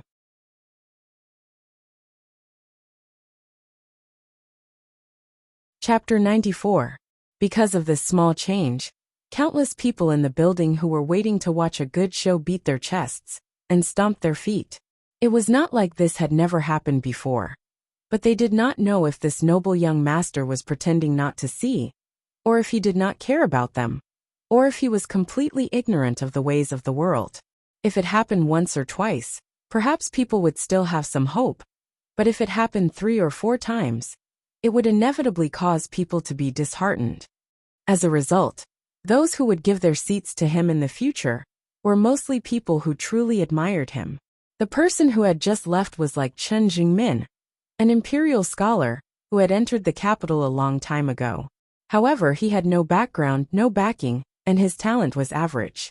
He knew that his ranking in the spring examination would be very low, and in the final court examination, if he did not do well, he could be in the top 3. He was also a person with an ulterior motive, so he did not want to give it a try, although it was very likely that he would end up like those people before him, and lose the seat he had obtained with great difficulty. The closer it was to the spring examination, the harder it would be to obtain a seat in the untitled pavilion. However, he mysteriously got up and left the pavilion, and then he received a completely different response. Sun Yilan's servant took the name card, and then watched as his master entered the untitled pavilion. There was no other way. Normally, servants like them could still sneak in, and the people in the untitled pavilion would turn a blind eye. Although they were of lowly birth, in any case, they were much more knowledgeable than many ordinary students. When there was a shortage of seats in the untitled pavilion, there was definitely no place for them. Even the imperial scholars who had just entered the capital not long ago knew of Sun Yilan. The 4 heroes of the capital were the 4 most talented people of the younger generation in the capital. The talent of these 4 people could basically tell whether the students in the capital were worthy of their attention. If there was someone who could suppress these 4 people, then there was naturally nothing to be afraid of. However, if they were completely not a match for them, then they had to be careful. Even if people like Sun Yilan did not participate in the imperial examination, they still had to be vigilant. They had to treat the imperial scholars as important as they did, and not underestimate any opponent. Only then could they have the determination to cut off all means of retreat. Even if it was an imperial examination, there would still be local competition. It was related to the teaching and assessment of the local officials. There was a big difference between 1 grand scholar and 10 grand scholars. There was a big difference between a grand scholar and a grand scholar. The better the place, the better the teaching resources. It was different in the capital. Everything was the best under the feet of the emperor. Therefore, for themselves, for their brothers, for their friends, and even for their descendants, they had to give it their all. Sun Yilan was the youngest of the 4 heroes of the capital. One had to know that among those who participated in the imperial examination, there were many who were over 40 years old. In their eyes, Sun Yilan was still wet behind the ears, even though only those who were under 30 were qualified to be selected as the 4 heroes. Sun Yilan had not appeared for a long time, but everyone knew about his deeds in detail. He had become an official of the internal court, and close to the emperor, who knew how many people were jealous. They all thought that it was only because of his good family background, and that he did not have any ability. Some people even said that if he participated in the imperial examinations, would he be able to pass as a county scholar? It had to be said that scholars never used a dirty word when cursing people, but the degree of their viciousness was definitely more piercing than that of the most shameless shrew. They could even kill people. Look at his good looks.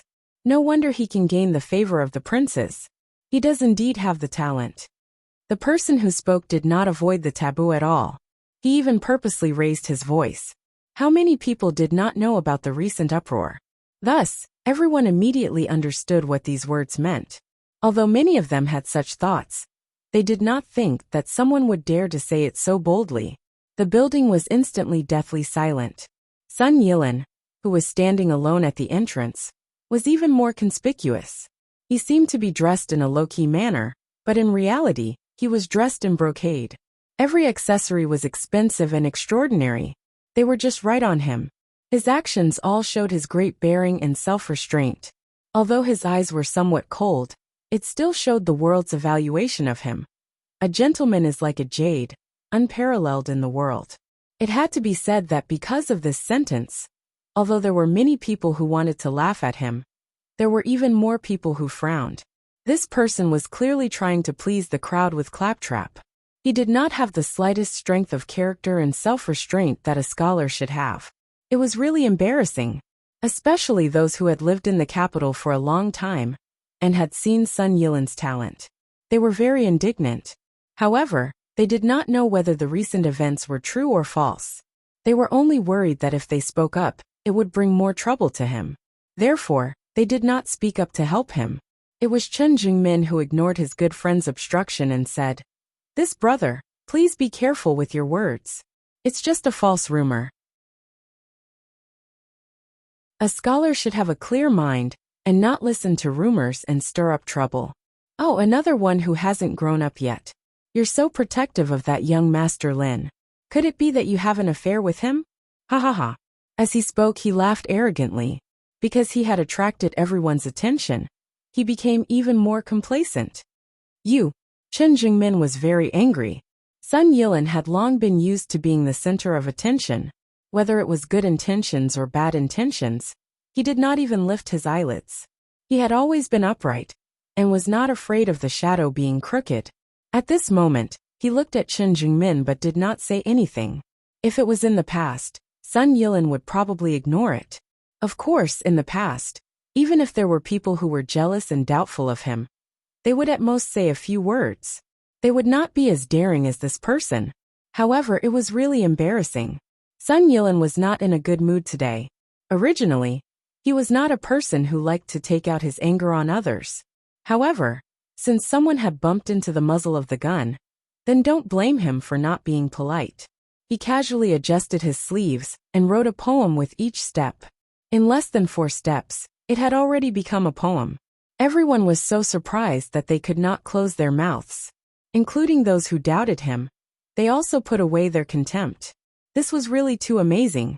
Although the core content of the poem was simple and straightforward, a jumping clown, playing to the gallery, lamentable and laughable. But the poem was gorgeous, the content was rich, and the charm was long. No matter how one looked at it, it was a good work. Except for a certain person whose face was green and white. The rest were all slapping the table and praising it. The part of the people who were from the capital were even more excited. They all knew that Sun Yilan was very knowledgeable, but he was a very low-key person. Usually they rarely saw him study in public. But they did not expect that this person with a very good temper, once provoked, would not hold back in his counterattack. He could directly trample people to death. Not to mention other things, once this poem was out, that person just now, even if he could get a good ranking in the imperial examination, in the end, he was afraid that he would not get a good result. Those who had the heart to mock Sun Yilan before had to restrain themselves at this time. He had worked so hard to get to where he was today, but at this crucial moment he made a mistake. The gains did not make up for the losses, not to mention that it was just because of his cheap mouth. Moreover, Sun Yilan was the favorite person by the emperor's side. Offending him was definitely not a wise move, perhaps thinking of what might happen to him in the future. In a moment of grief and indignation, he did not want to apologize and seek Sun Yilan's forgiveness. Instead, he lost the last bit of his scholarly demeanor and cursed without thinking. Not only Sun Yilan, but also the officials, the royal family, and even the current emperor. He used his background to not give people a way out, oppressing the common people, eating a vegetarian position, not doing anything in a superior position, and so on. At this time, everyone sucked in a breath of cold air, and the people who were originally dissuading him all retreated 3 feet, afraid that they would be implicated by him. This was no longer as simple as a heart that was unable to calm down. It was purely a loss of rationality, no different from courting death. The faces of the people in Untitled Restaurant were extremely black. In the entire capital, there was no one who was the most vegetarian on the surface. Other than their actual master, there was no one else. The shopkeeper ordered, "Throw him out for me." Then, That person was really lifted up on all four limbs and thrown out. Perhaps now that he had fallen to such a state, it was already too late to redeem himself. He might as well smash the pot that had already been broken, and wanted to put on a big show in front of Untitled Restaurant. Unfortunately, before he could say a word, a few people came forward, cleanly blocked his mouth, and dragged him away. The shopkeeper's hands were folded in his sleeves as he coldly watched. Sun Yilin did not even frown, and those who had lived in the capital for a long time sneered. What an idiot! Did he really think that the plaque outside the restaurant, "As if I am here in person," was just for show? At this time, those who did not know were all silent like cicadas in winter. It turned out that outside the restaurant, there were people from the emperor. In the blink of an eye, the shopkeeper looked at Sun Yilin with a smiling face and respectfully said, "Young Master Lin, where would you like to sit?" A person who had a good relationship with Sun Yilin waved at him. Sun Yilin did not refuse his good intentions, but he did not directly go over, and instead waved at Chen Jingmin. Then, he instructed the shopkeeper to prepare a jar of 10 years old Huadia wine for him. Unlike other places, the Huadia wine of Untitled Restaurant was a first-class strong wine. Chen Jingmin was somewhat overwhelmed by the favor, and pointed at himself in disbelief. It must be said that these young men all revered Sun Yilin. They were clearly of the same age, but Sun Yilin was already standing at the top of the mountain, while they were at most halfway up the mountain, and many were still pacing back and forth at the foot of the mountain. Chen Jingmin's good friends were both openly and secretly urging him to hurry over. This was a rare opportunity. If he missed this village, there might not be this shop anymore. However, Chen Jingmin was still at a loss. He only helped because he could not stand it, and did not mean anything else. However, since the other party had already invited him, he should at least go over and say hello, and not be considered rude. After thinking about it, he walked over. Young Master Lin just now. Unexpectedly, Sun Yilin did not even bother with him, and walked over to where his good friends were. Follow me. Not to mention Chen Jingmin, even those who were slightly familiar with Sun Yilin were somewhat confused by him. This was not his usual style, and as the person involved, Chen Jingmin, was naturally the most affected. Just a short moment of eye contact, and he could clearly feel the coldness in his attitude, and that extremely critical sizing up. And finally, there was dissatisfaction written in his eyes. What was going on? Young Master Chen, please come over for a moment. After Sun Yilin sat down, he saw that Chen Jingmin was still standing at the same spot in a daze, his fingers tapping on the table, and the speed was rather fast. If his servant was here, he would know that his young master was a little irritable. The first time he saw Chen Jingmin, he felt that he was far from being worthy of Miss Luo. Perhaps there was no problem with his character, but his heart was too upright, and this was not suitable to be in the official circle. However, without a high position and generous salary, how could he pamper Miss Luo? Could it be that after marriage, she would give up the things she loved, and work hard for the family's livelihood? Moreover, he looked too immature. If he married an ordinary lady, perhaps they would be called a perfect match. However, that was Miss Luo. If she were to be together with Chen Jingmin, those who did not know would think that it was Miss Luo who was taking care of a child. Also, sometimes he looked dull. What kind of interest could there be? For a man who was full of flaws from head to toe, how much responsibility could he have?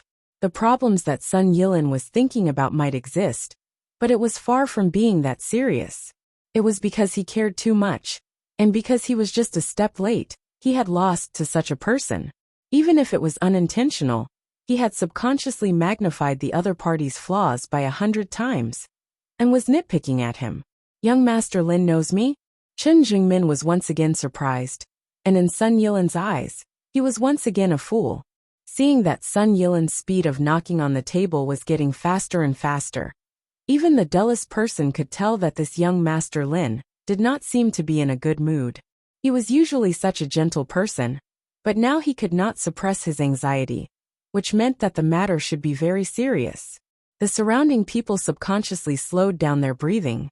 Sun Yilin had a high position among the scholars in the capital, and in addition to his noble status, Some people even unconsciously pushed him up to the altar. When he showed the emotions that ordinary people had, it was as if he had suddenly stepped down from the altar. But people could not help but take care of his emotions. Chen Jungmin hurriedly took 2 steps forward. Does young Master Lin have any instructions? Serve me with brush and ink. Untitled Restaurant naturally did not lack the 4 treasures of the study. Just as Sun Yilin's voice fell, the waiter brought the things over. Even the grindstone had already been ground. Sun Yilin took the brush and dipped it in ink, waved his hand and wrote 4 big words, then pushed it to Chen Jungmin. If you write well, I will personally present it to His Majesty. Once these words came out, everyone was shocked. This was simply paving a path to heaven in advance. Not to mention whether or not His Majesty would immediately put him in an important position. As long as he could leave a good impression, by the time the court examination came, as long as his essay was not bad, he might even be selected by His Majesty. This represented not only glory, but also a prosperous career. If he had known that he would get such an opportunity, just by saying a word of help, that person would have been directly scolded to death by them. They were jealous of Chen Jingmin's good luck, and secretly cursed Sun Yilin for changing his previous behavior. In the past, so many people tried to curry favor with him, but not only did they not receive any benefits, they even became people that he refused to interact with. Now, just by using this method, he wanted to tell those who had opinions about him that he had the means to reach the heavens. Then you Sun Yilin have done it. Chen Jingmin did not expect that such a thing would happen to him. It would be a lie to say that he was unhappy, but to say that he was extremely excited, that was definitely not the case. After all, he still had the nobility of a scholar. Even if he wanted to be an official and benefit the common people, he wanted to use his own ability, and not this kind of shortcut. However, because his grandfather had been an official of the imperial court, he had told him a lot about it. He knew that the bureaucracy was not a place where one could climb up through hard work. There was a huge difference between having someone to help you and fighting alone. Although he was entering the bureaucracy now, there would be Luo Shangshu to help him, but one more person meant one more path. He hoped that when they got married 2 years later, he could let his cousin be even more glorious, and let others envy her for marrying such a good husband, and not ridicule her for marrying such an incompetent husband. Why is there a problem? Can't do it, or is it because you don't want to do it? He put away his gentleness, leaving behind only coldness. Once again, he clearly felt that young Master Lin had opinions about him. Furthermore, he knew who he was. Could it be that he had unintentionally done something to offend him? Now he was clearly giving him a chance, but in reality, he was preparing to make things difficult for him. But after thinking it through, he found it hard to reject such an opportunity. Whether it was an opportunity or a trap, he would only know after the matter was over. There were both good and bad things, and if he did not do it, he might not be able to completely avoid it. But if he did it, there might be great benefits. There was no need to hesitate about what to choose. Then this one will show his incompetence. Chen Jingmin's pen seemed to be full of spirit, and he did not stop writing. It could be seen that he was very confident, and his writing was also very smooth. Compared to people of the same age, he was already very good. Sun Yilin's tense face finally relaxed. At least there was something good about him. If his knowledge was not good, even if he had to be a villain for once, he would think of a way to ruin this marriage. The current Sun Yilin and Li Hongyuan belonged to 2 extremes. Li Hongyuan did things by unscrupulous means, but because of his father's interference since young, Sun Yilin had been learning the way of a gentleman. For example, on the matter of Jingwan, he hoped that Jingwan would be better, and not the actions of a villain. He must snatch Jingwan. He was going through a metamorphosis, but something that was engraved in his bones was not so easy to remove. No longer caring about what Chen Jingmin's final article would be, Sun Yilin began to drink cup after cup. At first, he did not attract the attention of others, but gradually, more and more people focused their attention on him. What exactly happened to young Master Lin? One cup after another was not enough. Sun Yilin directly picked up the wine pot, raised his head, and the clear wine flowed into his mouth in a line. Gulp, gulp, gulp. The part that he did not have time to swallow slipped out of his mouth. Some of it soaked his clothes, and some of it fell to the ground. After finishing the pot, he threw it away, and picked up the second pot. One must know that a pot of Huadia wine could hold more than 10 pots. Yilin, you can't drink like this. His friend could not stand it, and reached out to grab the wine pot. Move away. Sun Yilin swatted his hand away. Yilin, what happened? What happened? Sun Yilin tilted his head and was stunned. Nothing, I'm fine. Sun Yilin rarely drank, so his alcohol tolerance was not very good. After 3 pots, he was completely drunk. However, he was like most people, and did not admit that he was drunk. Done. Let me take a look. He stood up and shakily took Chen Jingmin's article, shook his head and quickly read it. He did not comment, but took a pen and began to write. Even if he was drunk, his writing was still steady. Or perhaps it was because he was drunk, his writing was wild and impeccable. However, the content was frightening, extremely sharp and penetrating. Even the onlookers felt uncomfortable, not to mention the emperor.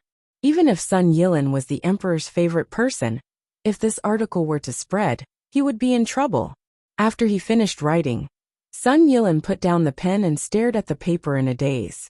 Perhaps it was because he was a little shocked when he looked at it again. He became sober and rubbed the corner of his eyes. This is the homework that the emperor gave me today. He asked me to submit it tomorrow. Young Master Chen, please write another article that you are good at. Be careful. It seemed that he intended to submit his own article as well. Hiss, the people around all gasped. This was too bold. However, after they calmed down and thought about it, this seemed to be the wisest thing to do. Sun Yilin was a member of Prince Kang's faction. This article was actually a weakness. With so many people seeing it, it was better to do it himself instead of letting his opponent submit it. Perhaps this boldness would gain the emperor's favor and make him think more of him. Even if he was punished in the end, it was better than being falsely accused by his opponent. However, it was also because of this article that they knew that Sun Yilin's reputation was not undeserved. He was worthy of being one of the 4 heroes of the capital, and did not disgrace this name.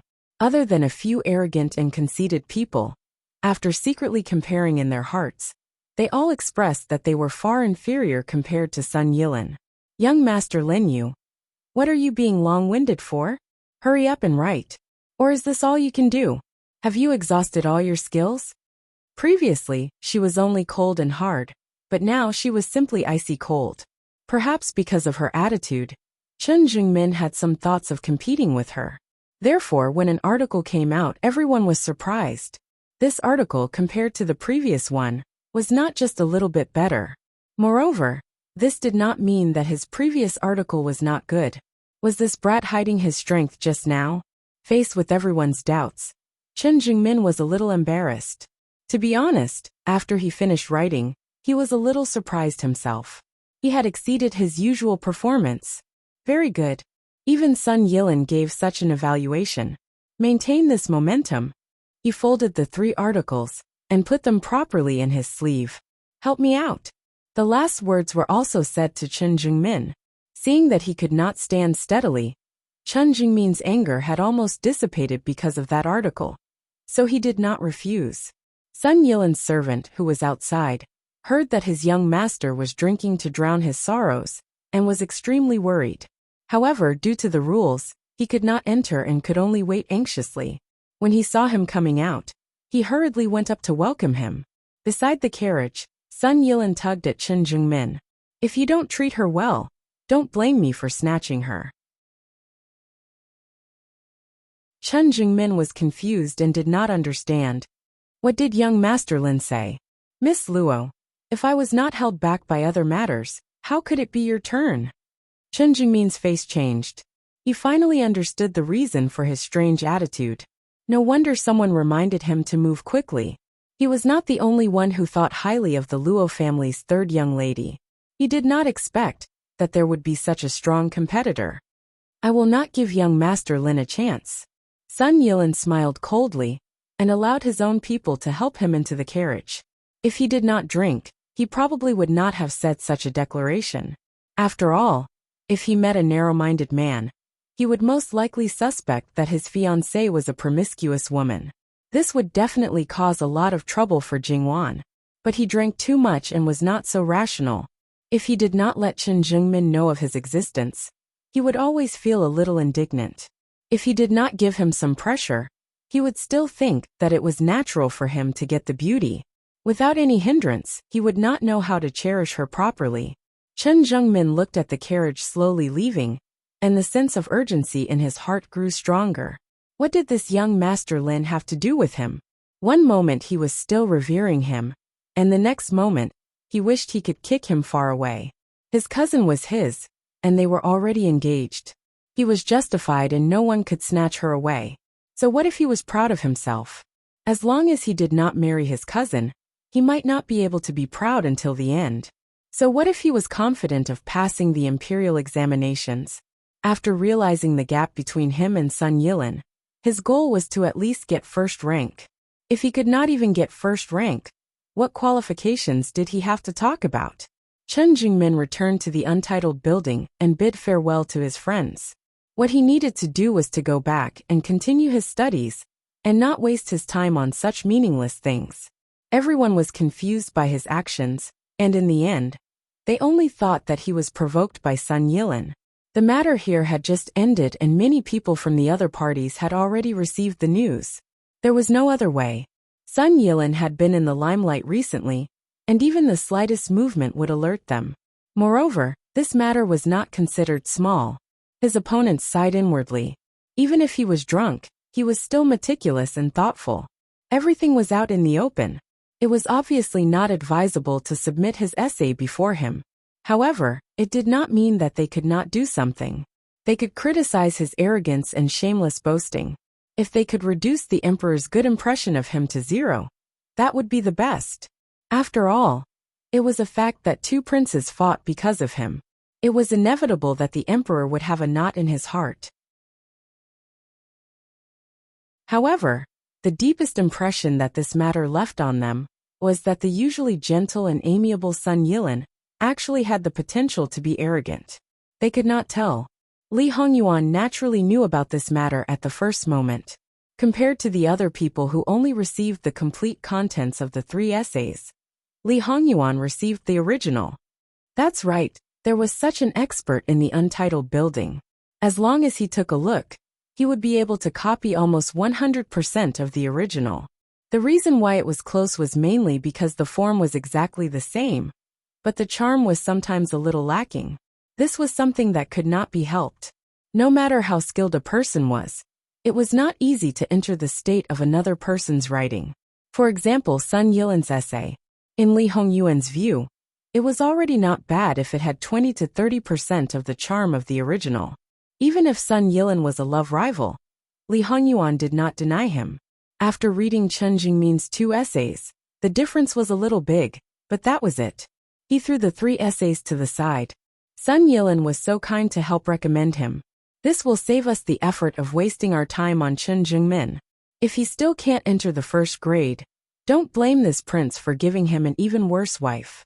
https://www.bicken.com/11/11807/6652977. HTML chapter error. Click here to report. Registration is not required. We will deal with it as soon as possible. After reporting, please wait patiently and refresh the page. Please remember the domain name of this book: www.bicken.com. Bicken.com mobile version reading website, Bicken.com.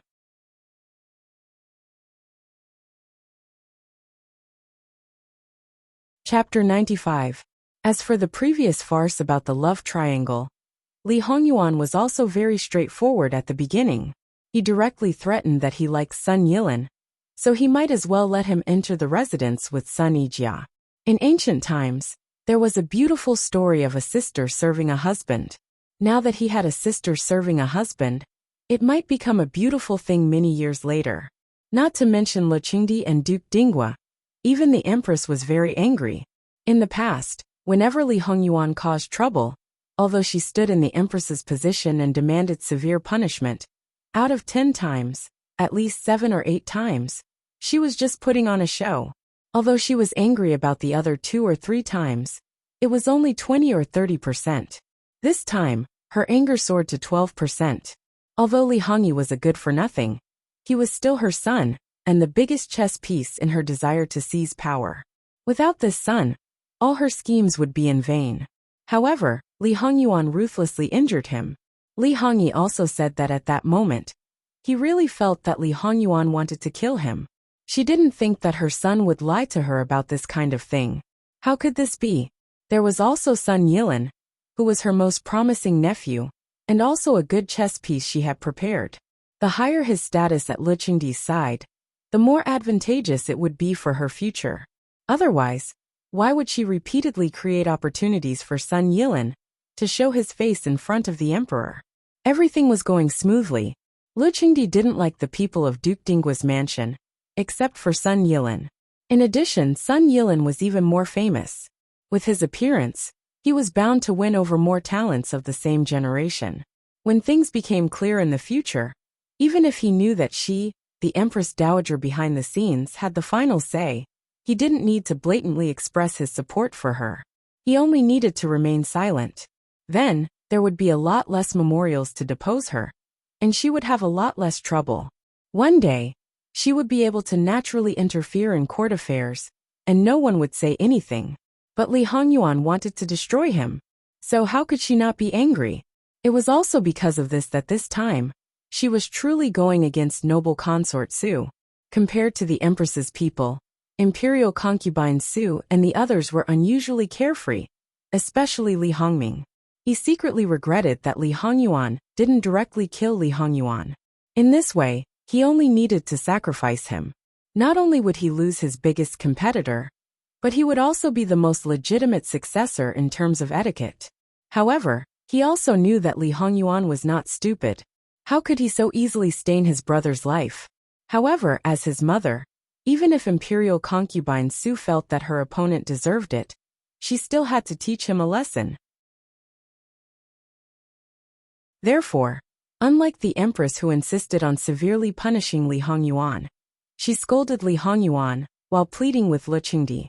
The two most noble women in the imperial harem also began to quarrel.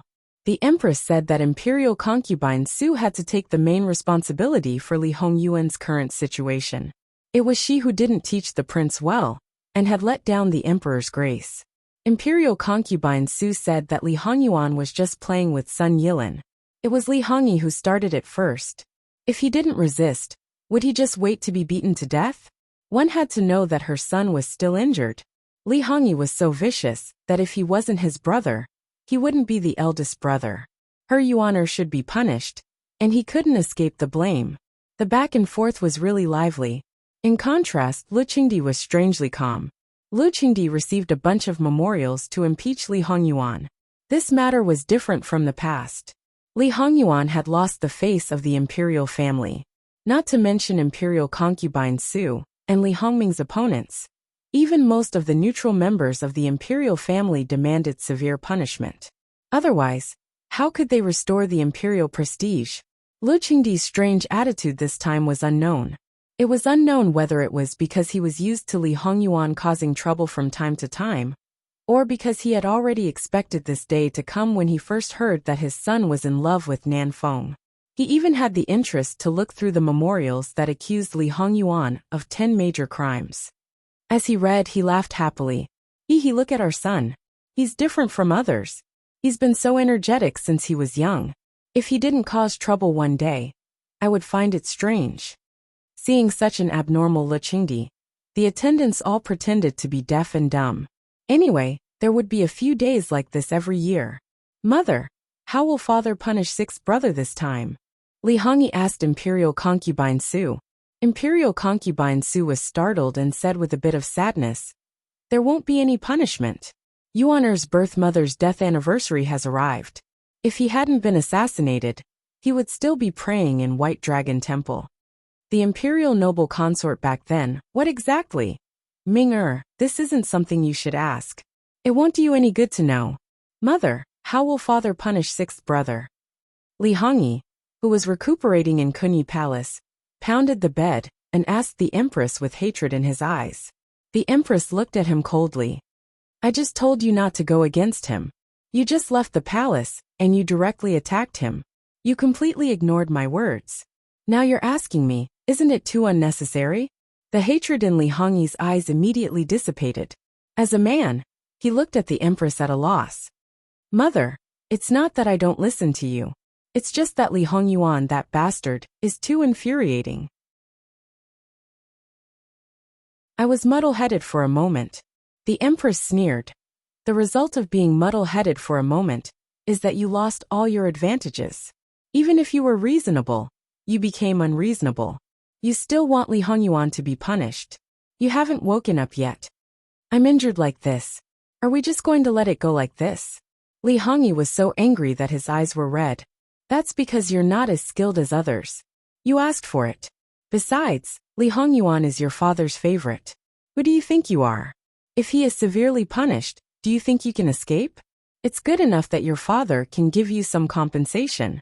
Besides, the imperial noble consort's death anniversary is approaching. These days, your father is the most unreasonable. It's possible that he will punish you and reward Li Hongyuan. Think about it carefully. How many old officials actually impeached Li Hongyuan? Even if they did, it's just for show. After the initial anger, the empress immediately thought that this time she might only suffer a loss. However, she had already made a fuss. She couldn't stop just because she wanted to. Otherwise, how could she explain to her own people? It was hard to get off a tiger. She could only continue to make a fuss. The result was probably that Lu Qingdi would be even more annoyed. Because of this, it was more and more depressing. Since the imperial noble consort is so important, why didn't anyone mention her in the past few years? Why didn't my father worship her on her death anniversary every year? I said you're stupid. You're really stupid. Do I have to tell you clearly before you understand? That woman's death is strange. Is it strange that your father doesn't worship her? How many people will remember a person who has been dead for more than 20 years? Because your father is the son of heaven, his every move is watched, so that woman hasn't been completely forgotten. Those old officials who know about this clearly know that your father hates it. Who will be stupid enough to spread it everywhere? They know that your father is abnormal on these days every year. So naturally, they won't provoke him. This year Li Hongyuan happened to cause trouble, so the empress paused. Maybe Li Hongyuan also chose this time to deliberately provoke you. Maybe someone wants to take advantage of this special day to assassinate him in White Dragon Temple. But each of you lost people. Who will benefit the most? Because his own mother said that he was stupid, Li Hongyi almost refuted her, and said that she also gave birth to him. But in the end he couldn't say it. He was angry, but he couldn't say it. Now, seeing that she was still lost in thought and didn't take him seriously at all, Li Hongyi didn't know how to react. Maybe it was because he was stupid and easy to control that he could live well until now. If he was smarter and didn't obediently be a pawn in her hand, she could naturally ruthlessly abandon him. Maybe she could use him to plot against noble consort Su once, and then adopt someone who would listen to her. Li Hongyi thought that it was rare for him to be smart, but the result was so sad. Yilin's attitude is a bit strange this time. Wasn't it very strange? From the beginning to the end, Sun Yilin was very quiet and calm. Except for telling the truth about the incident, he didn't say anything else. He didn't judge others right or wrong. Even when he faced Lu Qingdi with others, he was the same. He didn't get angry because of being humiliated, nor did he pretend to be calm. Duke Ding let him take the position of the victim's family, and let Lu Qingdi make a decision for him. He was bound to get justice. Sun Yilin just looked at him for a moment, and then opened his mouth. Actually, I'm not father's son. Otherwise, why didn't you consider me even once? Evil creature, what did you say? Duke Ding didn't know if it was because he was disobeyed, or because Sun Yilin had seen through his thoughts. He felt that he was ashamed of this son, and used anger to cover himself.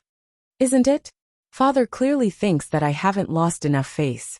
Do I have to cry endlessly like a woman, and beg for death to make you satisfied? Does my good Dage wish that I could really do as Jin Qinhuang wishes, and enter Jin Qinhuang Fu with Mimi, and completely sweep away this obstacle of mine? How can you think of your Dage like that? When you were young, he treated you so well, don't you know? You're also talking about when I was young. If it wasn't because of the affection when I was young, would I have tolerated it until now? Father, what did he do in the end? And how much did you tacitly allow? I won't list them one by one, so as not to completely cut off the last bit of kinship. What you do, I don't care. But what I do you'd better not care. Although the relationship between Duke Ding and Sun Yilin was thin, Sun Yilin still didn't contradict him.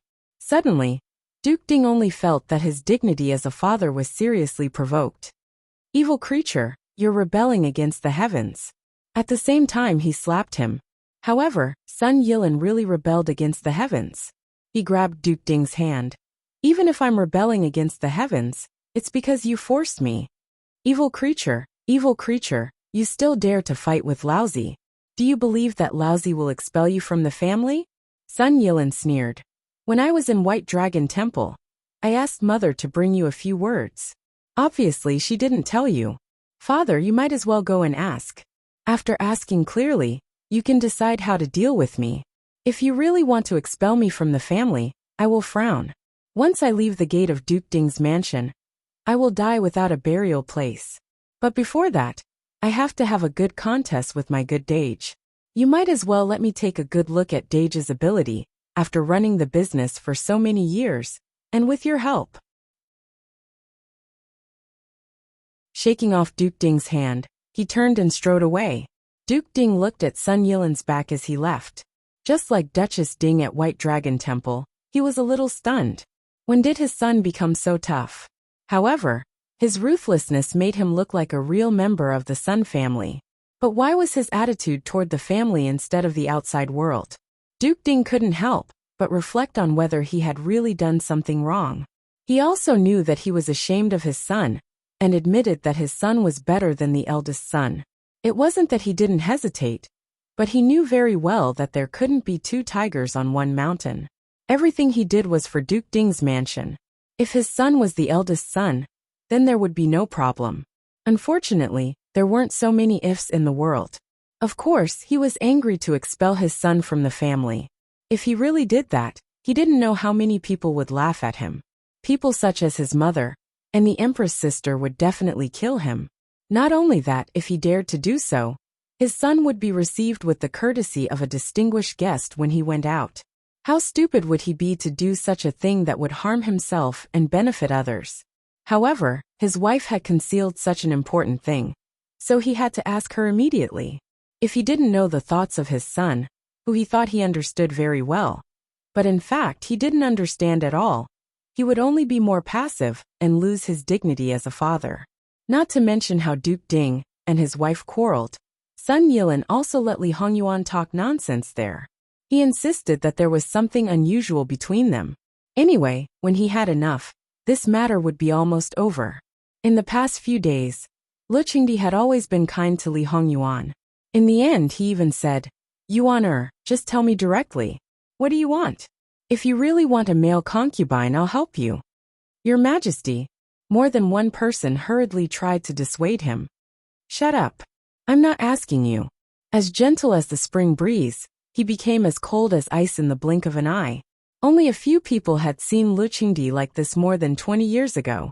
Even if it was an emperor with a relatively gentle temperament, as long as he was in power, as long as he was the real emperor, no one could stop him when he decided to do something. The so-called thunder and rain were all the grace of the emperor. Li Hongyuan's face was expressionless. In his previous life, his father had not been so indulgent towards him. In fact, his father had been very cold towards him. Other than the fact that he was not a bastard, it was also because of his outstanding performance. That's right. Li Hongyuan knew very early that the more he was a bastard, and the more trouble he caused, the better his father would treat him. In his previous life, it was not strange that he could finally learn about his biological mother from imperial concubine Su, who was imprisoned by him. As his father, he wanted to compensate him, but he didn't have the courage to go to the extreme. After all, in his eyes, The country was more important, so he could only use this kind of doting and indulgence to make up for it. In any case, his goal had already been achieved. Aken just saw that eldest imperial brother looked like he wanted to eat Aken alive, so Aken was angry at him. Male concubine, there's no need for Aken to set this precedent. Lu Qingdi nodded, indicating that he understood. No matter how much other people said, he would not listen or not believe. His son wanted to waste time, so he also wasted time like this. Now that Li Hongyuan said something, he completely believed it, so the matter was over. He gently comforted his son, and even said that it was Li Hongyi's fault as an elder brother. When he returned, he would let him apologize to him. Then, thinking that his injuries had not healed, he told him to quickly go back and recuperate. The next day, a large number of rewards were bestowed, plus the rewards that were given to him because of Sun Yijia's matter. Good things flowed into Jin Qinhuang Fu like water. Did Lu Qingdi empty his private storehouse of good things? When the rewards arrived at Jin Qinhuang Fu, it was also not long after the drunk Sun Yilin was sent back to Dingguo Gongfu. Sun Yilin was the victim's family, so Lu Qingdi also rewarded him with a lot of things. He let the chamberlain leave a message, saying that it was his evil spawn son's fault. Sun Yilin would do as he should in the future, and Lu Qingdi would not bear any grudges against him. After all, Li Hongyi was also injured, so Lu Qingdi also expressed his apology. However, Lu Qingdi's appeasement to him was one matter. As an elder brother, he had acted against his younger brother, so it was necessary for him to apologize. Li Hongyi, who had already been sent back to Kong Qinhuang Fu, was so angry that his internal organs almost exploded. Although it was not consistent with what Muhu said, it was not far from the truth. Even if he knew that there was such a possibility, when it came to it, he still hated. If he was not stopped, he would have smashed the things that Lu Qingdi bestowed him. Li Hongyuan threw out 3 articles, and not long after, he came out to receive his reward. Seeing too many good things, Li Hongyuan didn't even lift his eyelids. He let people casually reward the chamberlain who delivered the things, and then moved the things back to the storehouse. As for how to organize it, there was no need for Li Hongyuan to instruct. Mu Gonggong would take care of it properly. In any case, it was enough to follow one principle. Things that the future Wang Fei might like, things that she would use, should be properly kept. As for the other things, no matter how precious, should be directly kept at the bottom of the chest and stuffed into the innermost part. Although Li Hongyuan's temper was very bad, when it came to sending things to his fu, the chamberlains still fought over it. There was no other way. Li Hongyuan's hands were wide, and any random reward would not be less than 100 taels. This was a good thing that would not happen anywhere else. Once again, Lu Qingdi's actions were known to the entire capital at the fastest speed. Whether it was those who already knew that he had no bottom line towards Li Hongyuan, or those who had just entered the capital and hadn't heard of it, they were all speechless for a long time. Then those who were in the know warned those who were not in the know that in the capital, no matter who they provoked, they shouldn't provoke the king of hell, Jin Qinhuang Li Hongyuan. If they met him, it was best to stay far away from him. At the same time, some people's thoughts began to become active. This Jin Qinhuang was so favored. Maybe in the future he could, if he was under his tutelage. In the blink of an eye, this idea was ruthlessly dispelled. In the past, it wasn't that no one had done this, but the end was very miserable. Before entering the gate of Jin Qinhuang Fu, their legs were broken, and they were thrown out. If there were still people who didn't give up, what was thrown out was a human skin. If their lives were gone, what glory, splendor, wealth, and rank could they talk about? However, Lu Qingdi had said that this was only a misunderstanding. In the end, nothing happened. Sun Yilin Gongzilin still wanted to drown his sorrows in wine, borrowing drunkenness to become crazy. What was the reason? Sun Yilin being carried back in a drunken state naturally alarmed everyone in the Fu. Whether it was genuine concern or fake concern, one by one, they all gathered in Sun Yilin's courtyard. Unfortunately, no matter who asked, Sun Yilin kept his mouth shut. When he was annoyed, he directly told them to scram. People who didn't lose their temper were the scariest when they lost their temper. When Sun Yijia arrived, Sun Yilan's door was surrounded by 3 layers of people. They thought that they were whispering very softly, but when there were so many people, they joined together, just like those annoying flies. Sun Yijia looked on coldly. Suddenly, a servant girl bumped into her from the side and pulled off her veil, seemingly intentionally or unintentionally. Ah! A scream instantly attracted everyone's attention. Then, they all saw the hideous wound on Sun Yijia's face. One by one, they subconsciously covered their mouths. Previously, they didn't see how badly she was injured, but they didn't expect it to be so serious. There were some who sympathized, but there were even more who gloated. Older sister, I am sorry. Younger sister was suddenly frightened, so, no, actually that. A girl who was dressed very delicately was frightened. She was trembling, but she pretended to be calm and stammered as she explained. She looked very pitiful. The servant girl who bumped into Sun Yijia also knelt on the ground, kowtowing and begging for mercy. Older sister Jia's face. Slap. A crisp sound rang out, and everyone fell silent. They looked in disbelief at Sun Yilan, who had just finished hitting Sun Yilan, and calmly put back his veil. Noisy. She gently glanced at the servant girl on the ground and said, "Take this impetuous servant girl away and flog her 50 times. After 50 flogs, those who were in good condition could still be alive, but most of them would directly die." The servant girl was scared and really kowtowed to beg for mercy.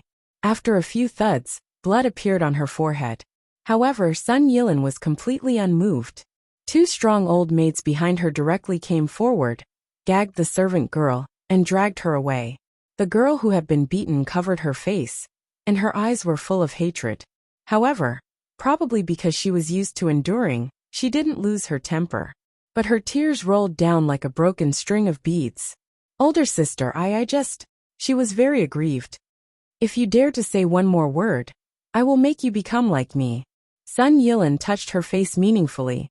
In the eyes of everyone, Sun Yijia, who was disfigured, was like a mad dog. Who knew if she really did what she said? Others didn't dare to say anything, but the girl's mother was very distressed. Her face was beaten so hard that it was obviously swollen. In 3 days, it would be great elder princess's birthday. What should she do if the swelling still didn't go down?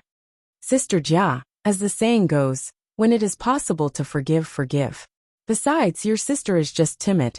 She is not. Sun Yijia glanced at her coldly and said, "I am teaching a servant girl and a sister of a concubine a lesson. As a concubine, how dare you interrupt? Who gave you the courage? This is my 5th brother's courtyard. As a concubine, what are you doing here? This is the outer courtyard, and my 5th brother is not a child of 3 or 5 years old. Do you still have any manners? What's the matter? Could it be that you despise my father for being old, so you're recommending yourself to my 5th brother?" Sun Yilan's words were undeniably vicious, and she overturned a group of people with one stroke. The onlookers' faces turned pale, and it was very interesting. "Sister Jia, how can you say that? Where is your upbringing?" Sun Yijia glanced at the aunt who spoke and said, "Upbringing? Then tell me, what did I say or do wrong?" She had nothing to say. This was indeed not a place where they should have come. At most, it would be good enough if the brothers and sisters came to take a look. Even if the aunts wanted to come, they had to choose the right time. It was broad daylight now, and Sun Yilan's close friends might come to visit. It was not good to bump into them, not to mention those concubines who usually could not go out without the guidance of the head wife.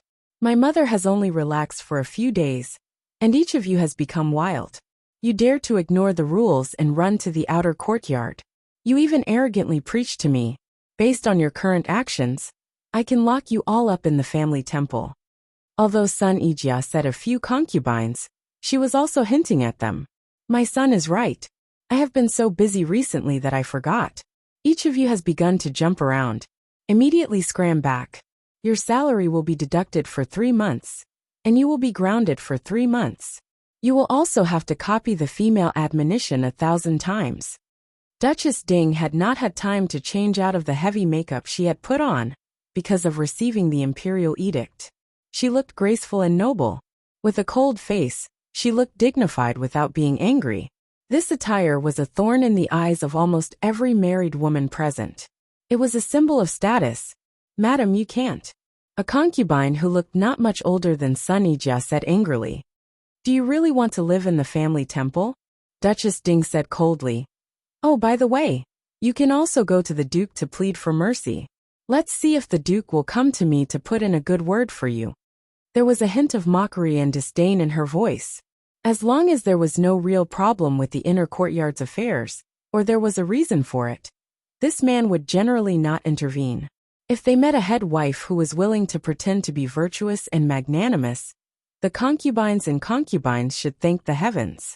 When she shed all pretense of cordiality, and did not intend to play with them anymore, if they dared to bump into her, it was no different from courting death. "Why are you still here? Are you waiting for me, your sister-in-law, to invite you one by one?" They had thought that her daughter and son had been in trouble one after another, and they heard that she quarreled with Duke Ding almost every day. Moreover, the inner courtyard of Duke Ding's mansion was really loose. They all thought that she had really lost power this time, and it was time for those young and beautiful concubines and their daughters to make a comeback. It turned out that she was not. A tiger was a tiger after all. Don't think that you can be a tyrant when it takes a nap. When it gets angry again, it can crush you to death with one paw. It seemed that not only Sun Yijia, but also the head wife of Duke Ding's mansion went crazy. They immediately scattered like birds and beasts.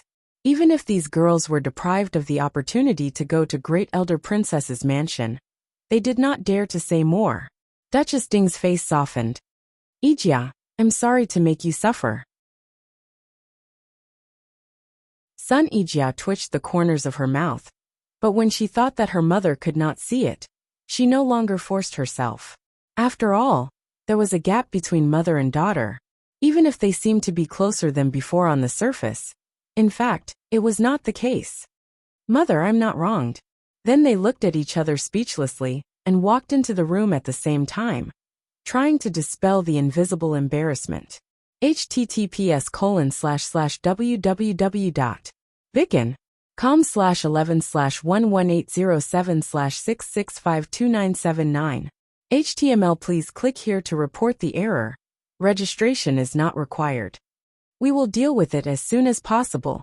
After reporting, please wait patiently and refresh the page. Please remember the domain name of this book: www.bicken.com. Bicken.com mobile version reading website: Bicken.com.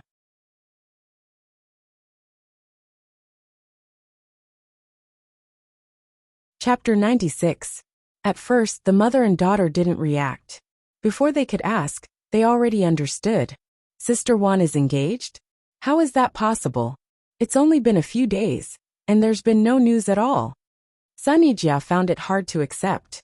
Duchess Ding also opened her mouth. In fact, she was actually happy in her heart. Even if such a daughter-in-law was impeccable, and she could lower her requirements for her family background, it was difficult for her to accept the fact that her son placed her at the top of his heart. But now that she saw her son in so much pain, and that he, who had never been drunk, had a pale face, she really felt extremely distressed. "Yilin, it's just an engagement. If you're really not the third young lady of the Luo family, I'll think of a way to get the man to break off the engagement. Then, I'll take advantage of this time to propose marriage to the Luo family. I think the Luo family has no reason to refuse." Sun Yijia pursed her lips when she heard this. She didn't agree with her mother's domineering style, but this matter was related to the marriage of her closest brother. There were some things that she knew to be despicable, but for the people she cared about, she might still do it without hesitation. However, she still wanted to hear her fifth brother's opinion now. Sun Yilin laughed bitterly. "Mother, if I do this, what kind of person will I be? Breaking up people's karma first, and taking advantage of people's difficulties later. How many people are watching our Duke Ding's mansion? Once we do this kind of thing, it will definitely be known immediately. Bullying people can be a big or small thing. At that time, not only father, but also the empress and the clansmen will blame mother.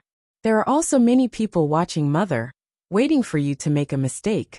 Besides, what I've been scheming is bound to be something that some people will try their best to destroy. Once these people get involved, what are the chances of me getting what I want? And in the end, it's even more likely to harm Miss Luo. I don't want to be labeled as a despicable person in her heart. But Yilin, you're making Mother's heart ache. Duchess Ding couldn't help but wipe her tears. Mother, I'm fine. I just drank a little too much. I'll be fine after I recover. Sun Yilin closed his eyes.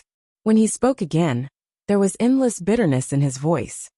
In the end, my fate with her was too shallow. Yilin, don't be like this. I'll find you a better girl. I won't be stubborn. Let's not care about other people, and just find someone you like. If there's no one in the capital, we'll go outside the capital.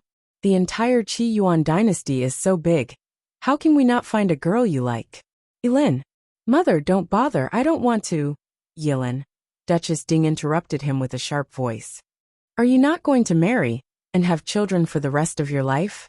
If you do this, what will happen to your mother? I painstakingly carried you for 10 months and raised you into an adult. In the end, this is how you repay me? Who did you let down? Who did you let down? Mother, don't be agitated. I just don't want it for the time being. Give me a few years. Anyway, I'm not that old now. Maybe fate will come naturally when the time comes. Sun Yilin said somewhat weakly. Okay. I'll do as you say. She took the handkerchief from the servant and personally wiped his face. Mother, I'll do it myself. Sun Yijia silently retreated. Without comparison, there was no way to know. In her mother's heart, fifth brother was indeed the most important. Wasn't this the best time to reflect a person's true thoughts? Sun Yijia inexplicably felt a little cold. She hugged her arms and rubbed them. Her wet nurse saw her like this and her heart ached. Good girl, why don't? Wet nurse, get someone to prepare the carriage. I want to go to the Luo family. Miss, isn't it inappropriate to go to the Luo family at this time? The wet nurse was slightly hesitant. Wet nurse, what are you thinking? It's just that as an older sister, I feel that my younger sister is a little unkind. Why didn't she tell me about such a joyous occasion? She should have told me and let me share in the joy. The wet nurse saw that her mood was still calm, and she didn't seem to be questioning her. In addition, she seemed to be a little sad because of the madam's words and deeds again. It wasn't impossible for her to meet Miss Luo. Sun Yijia didn't know that not long after she left, Duke Dinghua returned to the manor with her other brothers. Although they didn't know the full text of the article written by Sun Yilin, they knew that it was very inappropriate. Duke Dinghua took his eldest son to see the situation of his youngest son, and asked him what was going on. As the eldest brother, Sun Yibin seemed to be concerned about Sun Yilin, but in fact, he was criticizing him in all kinds of ways. He shouldn't have gone out when he was entangled with trouble. He shouldn't have written such an article and become a topic for ridicule. He shouldn't have gotten drunk and damaged the image of Duke Dinghua's mansion. And he shouldn't have troubled his mother to take care of him like this. Sun Yibin, that's enough. Duchess Dinghua interrupted her eldest son's words with an angry roar. Even Duke Dinghua was shocked by her. Duchess Dinghua looked at him coldly. Don't you see that your brother is suffering? Your father hasn't said anything yet. You scolded him as soon as you came in. How can you be an elder brother? Mother, it's not like that. Sun Yibin was slightly older than Prince Kong. He also had a dignified appearance, gentle and handsome, and looked like an elegant gentleman. At this time, he was as helpless as a child. You don't have to explain to me. Who doesn't know what you're thinking? You can't wait for your brother to die so that you'll be happy. Mother, why do you think so? I watched Yilin grow up. I naturally hope that he'll be well. Sun Yibin rubbed his forehead, showing a tired and sad expression that was always misunderstood by others. Don't pretend here. If you really have the slightest intention for your brother, get out of here immediately. Sun Yibin forced a smile. Mother, I know that compared with Yilin, you don't like me at all. Since Yilin was born, you have been partial to him. I didn't say anything. But do we have to quarrel like this because of Yilin? If this gets out, how many people will laugh at us? If you don't say it, how can this matter get out? These words were equivalent to saying, you're a villain. If this matter gets out, it must be you who did it. It made Sun Yibin's face turn ugly. Aren't you trying to make outsiders think that you're a filial son and a good elder brother? Yilin is suppressing you and blocking your way. You pretend to be indifferent and magnanimous, but in fact, you're trying your best to smear your brother's reputation. So what if I'm partial to him? You don't say anything. What do you have to say? Your father has always been partial to you. Did Yilin say a word? You got all the good things from your father. Do you still want to get all my care? You want to monopolize all the good things in the world? Aren't you being a little too ambitious? Sun Yibin's face was really as dark as the bottom of a pot. It was not fake at all. Madam, that's enough. Duke Ding, who had stood aside and watched, finally couldn't stand it anymore. Originally, he thought that if the mother and son talked openly, maybe they could ease the tension. After all, his wife had always been cold to his eldest son, and he was helpless. But in fact, the more they talked, the more outrageous it became, and the worse their relationship was. That's not enough. Since we've talked to this extent today, let's talk openly. Duchess Ding looked at Sun Yibin with cold eyes. You're my eldest son. Since you were born, I had great hopes for you. I tried my best to raise you. After your second brother was born, you were still young.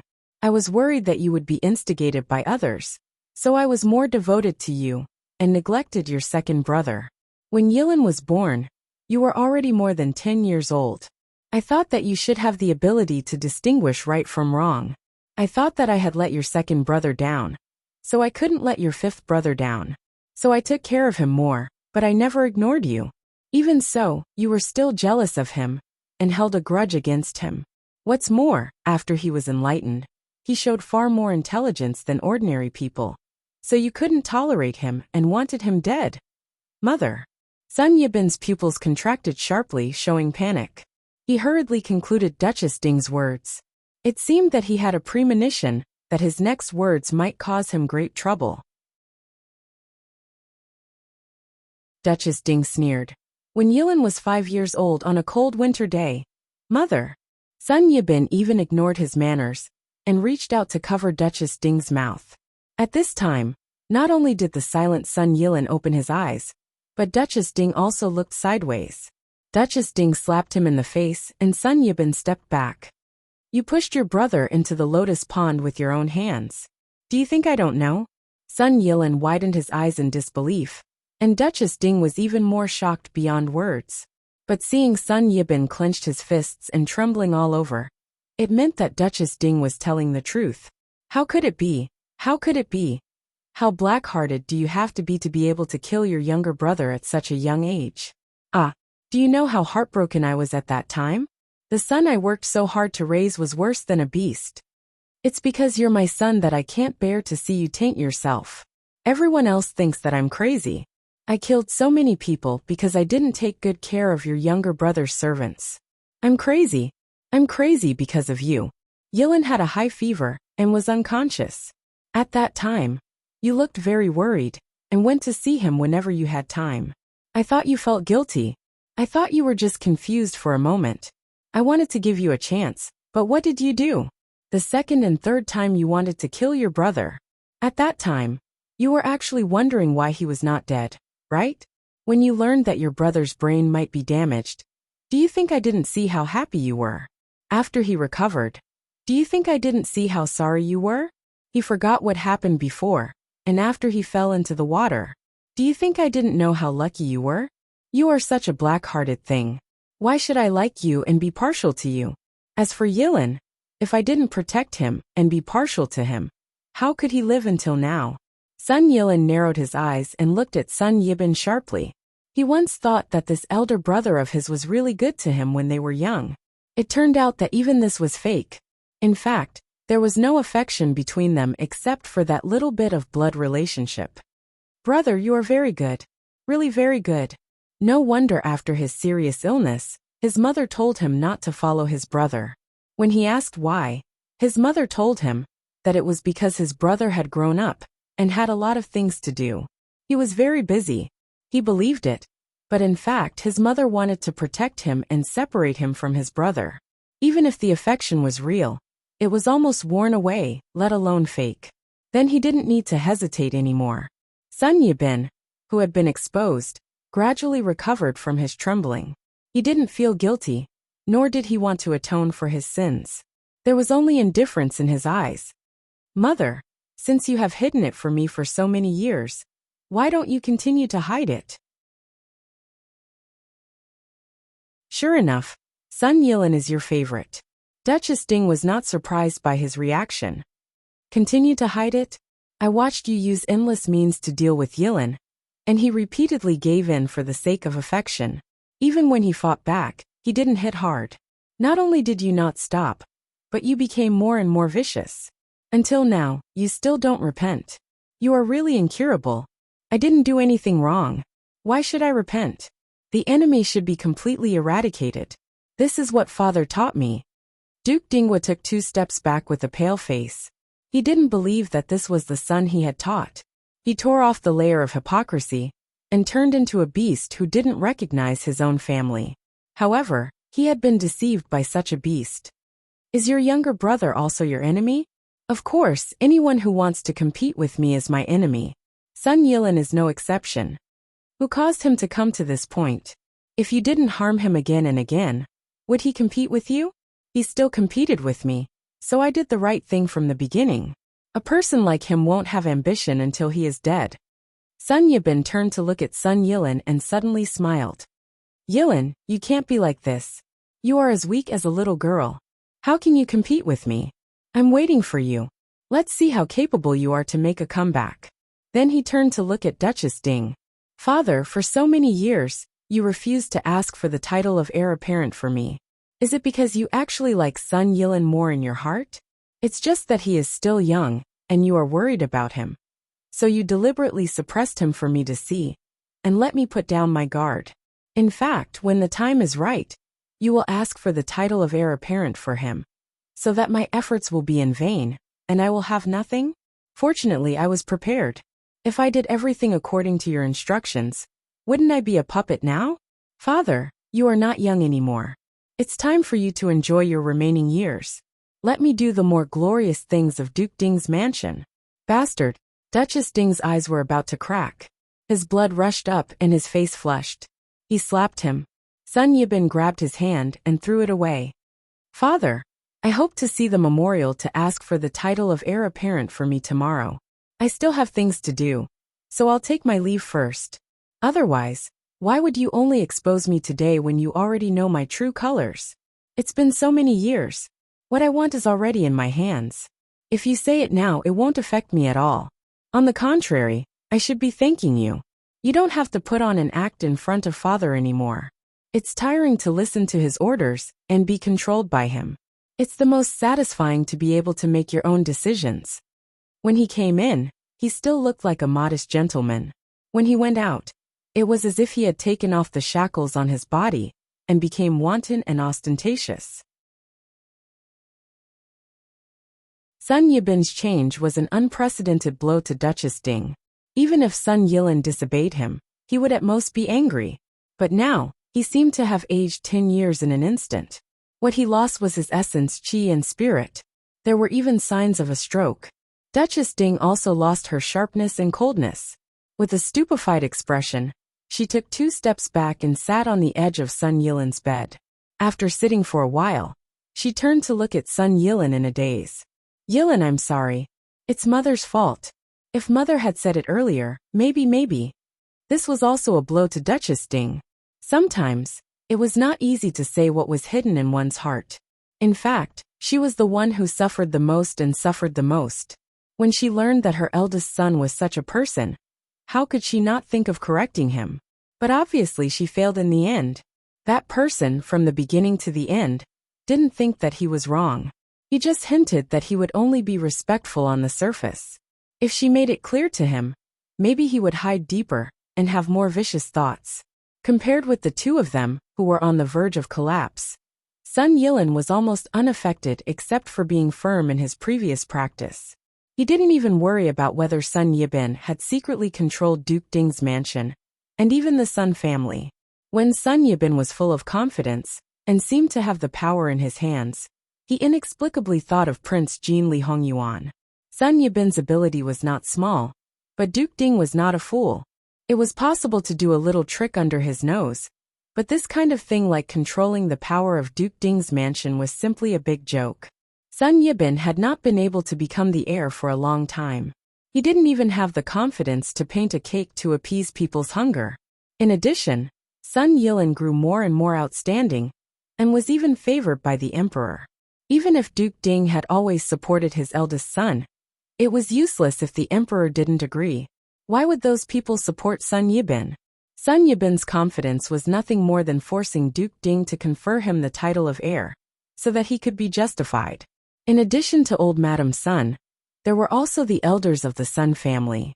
They may not have official positions, but they used to be high-ranking officials, and made contributions to the Sun family. These people had high seniority, and were respected in the family.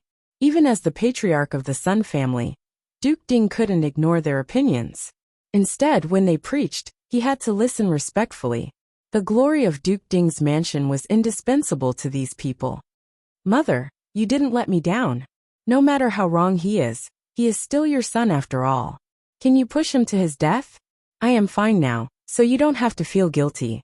Yilin Yilin. Duchess Ding couldn't help crying again. Why did Yilin understand his painstaking efforts? But that bastard was still stubborn. Sun Yilin waited until Duchess Ding was almost done crying before he turned to Duke Ding, who had been in a state of despair. Father, since he wants to confer the title of heir apparent, you can write it to him when you go back. Duke Ding seemed to suddenly come to life. He almost jumped up and stared at Sun Yilin with his eyes wide open. Now you don't want to compete with him? Are you afraid of him, and want to shrink back? Obviously, he was in line with the saying, when things reach an extreme, they will go in the opposite direction. He had been cheated so miserably and hated being robbed of his power for no reason. He hated Sun Yibin as much as he used to care about him. Naturally, he hoped that Sun Yilin could fight back strongly and hit Sun Yibin's arrogance hard. Yilin, you don't have to be afraid. You still have me. I will confer the title of heir for you, and give Duke Ding's mansion to you. Sun Yilin smiled sarcastically. I didn't confer the title of heir for him. It's not me who oppresses him, but His Majesty. He said firmly. Even if you give the letter to him now, I'd like to see how capable he is to change His Majesty's mind. Father, you have planned for him wholeheartedly in vain. But in the end, you are suspected by him. Sun Yilin sprinkled salt on Duke Ding's wound again, making him tremble all over. Sun Yilin didn't say anything more. The room fell into silence once again. After a long while, Duke Ding spoke again. Yilin, what are you going to do? Forgive me for not telling you, father, Sun Yilin said coldly. It was really uncomfortable to be distrusted by his son, but he couldn't get angry with his son. Yilin, you have to be careful. Your eldest brother has grown powerful, and is now crazy. I'm afraid that he will kill you without scruples. His Majesty and the Empress are there. Since he already has great power, he won't be stupid enough to go to extremes. Now he wants to see me become a stray dog wagging its tail and begging for mercy. Give him the letter, and then, as he said, take good care of yourself. Leave the rest to me. There are many people who want to fight with Duke Ding's mansion, not one person's word. I won't be alone and helpless. Besides, there was Li Hongyuan, such a dangerous person, lurking in the dark. He wasn't sure if Sun Yibin had come to this point because of him. He didn't even know if the Sun family had been broken up by him. If so, no matter what he did now, it would be in vain. It felt like Li Hongyuan had already opened a big net, and everyone was the fish in his net. They seemed to be jumping happily, but who knew if they were not dying in another sense? What was more terrible was that these fish didn't feel anything. As the only fish who knew the truth, he couldn't tell others. On the other side, Sun Yijia arrived at the Luo family. After hearing the news, Jingwan waited for her at the second gate with a smile. Sun Yijia looked at Jingwan, who looked the same as before, and didn't know what to say. Those in power knew about what happened outside, but it hadn't spread to the inner residence. Therefore, Jingwan didn't know. However, she guessed that Sister Jia should know about her engagement. Otherwise, she wouldn't have come to the Luo family. She took Sun Yijia's arm. Sister Jia, let's go in and talk. In the begonia house, the maids had already prepared tea and snacks. In her own territory, there was no need to be reserved. Jingwan asked Sunny Jia to take off her veil. Sunny Jia didn't wear a veil to hide her embarrassment, nor did she care about other people's gazes. She just didn't want to be startled by others. She was really annoyed, so she naturally didn't have any scruples here. Jingwan looked at her wound. It was recovering well. When it fully healed in the future, it would probably protrude a little. Then it might be whiter than normal skin. If she covered it with foundation, or applied a special twining makeup around the wound, it might make her look stunning. It might even make her look popular.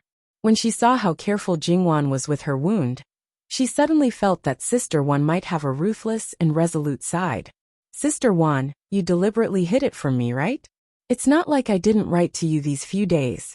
Even if you vaguely said something in your reply, I wouldn't have found out about your engagement from other people. Jingwan smiled calmly. You don't have to wait on me. You can all leave. I want to have a private talk with Sister Jia. Even Sunny Jia's servants bowed respectfully, and then retreated in an orderly manner. Since I know Sister Jia's thoughts, I naturally have to prevent Sister Jia from causing trouble, right? Jingwan smiled a little mischievously. Then you also know my fifth brother's thoughts, right? Sunny Jia didn't buy it, and continued to pursue. That Sister Jia really isn't likable at all. Sunny Jia was a little helpless in front of Jingwan like this, but she still decided to tell the truth. If she beat around the bush at this time, it would really hurt their relationship. Sister Wan, since you know, why don't you choose my fifth brother? Could it be that he can't compare to your current fiancé? He's preparing to propose marriage to you, but you gave him a head-on blow. Don't use your parents' words to fool me. I can see that Madame Luo dotes on you. If you don't want to, she won't force you. Jingwan's smile faded. Before your fifth brother came to find me today, I didn't know that he had feelings for me. But even if I knew, I wouldn't choose him. It's not that he's not good. It's that Ding General Manor isn't good. You grew up in Ding General Manor, so you should know how messy the situation is. But you're different from me. Once you marry into Ding General Manor, my fifth brother will protect you wholeheartedly and won't let anyone hurt you. Sister Jia, you have to remember that the inner residence is a woman's world. Even if it's like what you said, he can't stay by my side all the time, right? If he cares about me, I will become his weakness, and the people who compete with him will naturally want to harm me. I can't disturb his mind, but they will also think of ways to threaten him. If it is really just a conspiracy, I may be able to fight back. But there is also a situation called one strong person can defeat 10 skilled people. If they take advantage of the loophole and use the simplest and most violent method to deal with me, in that place, I will definitely not be able to call for help. Sunny Jia bit her lip. Sister Wan, are you thinking too much? Our home is not a dragon's pool or a tiger's den. Because the son is too good to the daughter-in-law, the mother wants to get rid of the daughter-in-law. This kind of thing is not unheard of. Sunny Jia understood what she meant. With her mother's care for her fifth brother, it was really possible that she would do such a thing. Even if it seemed that she compromised now and married Sister Wan, in the future as time passed, the more she looked at her, the more unpleasant she would be to the eye. Then, Sunny Jia smiled a little weakly. Which inner residence doesn't have troublesome things?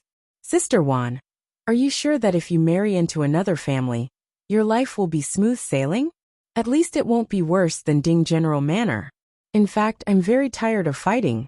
The reason why I can live freely in the inner courtyard of the Luo family is not because I'm very capable, but because the person with the highest power in the manor loves and protects me.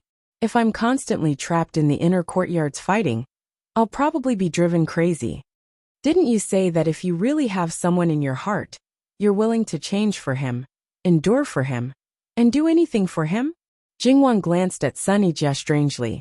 But I don't admire your fifth brother, so why should I keep him in my heart? Moreover, marriage is not only a matter between two people, but also a matter between two different surnames. Right now, the battle for the position of the heir is white hot. It's very unexpected that the Luo family is neutral. How can I drag them into this quagmire? The most annoying thing was that she didn't have any thoughts about her fifth brother. Sun Yijia felt depressed. Jingwan reached out and poked her face. "What, are you angry with me?" Sun Yijia glared at her angrily. "I thought that Sister Wan was the most gentle and considerate person, but in fact, you're the most cold-hearted and frighteningly rational. I really want to see what you'll do if you fall in love with a man one day. Then I don't know. Maybe anything can happen, or maybe nothing will happen. We'll only know when the time comes. Alright. Just looking at your indifferent face makes me angry. I don't care about this anymore. My fifth brother is a grown man. He won't make a fuss about it." Jingwan laughed again. Her laughter made Sun Yijia's anger soar to the sky. But in the blink of an eye, it was as if a basin of water had been poured over her. "It's windy. It's better for you to stay away from your wound for the time being. Come in and sit down." After entering the room, Sun Yijia saw the paintings on the table. "Wow, what kind of painting technique is this? It's so realistic, and looks especially beautiful. It's a painting technique created by my older brother. It's gradually taking shape recently. I'm also learning it. He sent these paintings over, and asked me to help him think about it, and see if I can improve it further." Jingwan lied without blushing or skipping a beat. Sun Yijia recalled the hurried scene outside Begonia Elegant Residence, and the humorous and refreshing scene on the way to White Dragon Temple. Her eyes flashed. "I didn't expect that your older brother, who looks like a free and easy person, is actually a meticulous and emotional person." Jingwan was speechless. Perhaps he was a meticulous and emotional person. As for this meticulous mind, forget it. Sun Yijia flipped through the paintings one by one. Because Jingwan's previous paintings were mostly flowers and trees, when Luo Jinghua started, he also started from this aspect. However, after he had more or less mastered the technique, he would also add animals, mountains, and other objects into the painting. Although it was few, but the finished product of each painting was very good. The more Sun Yijia looked at it, the more she liked it. "Unfortunately, I don't have much time. After marriage, it's even more impossible. Otherwise, I would also learn properly." Jingwan's eyes flashed. "If Jin Qinhuang's words were true, Jia Jiejie, you would probably become an old disaster that would not be able to get married." Jingwan saw that Sun Yijia was holding her older brother's painting and was reluctant to part with it. Suddenly, an idea popped up in her mind. She had always wanted her to be her sister-in-law. Why couldn't she abduct her back to be her sister-in-law? Even if Sun Yijia's face was damaged in Jingwan's eyes, she was still a good girl that was hard to come by. Just because her face was disfigured, she was looked down upon and trampled into the mud. How unfair was that? Could it be that she couldn't compare to a straw-bag beauty? Moreover, her older brother, no matter what, really didn't care much about a person's beauty or ugliness. She had heard before that her older brother didn't have many requirements for his wife. Her temperament was better, and she wasn't that kind of troublemaker. As long as it wasn't a big and coarse person that was unbearably ugly, he could basically accept it. To put it nicely, he was open-minded. To put it bluntly, he was insensitive.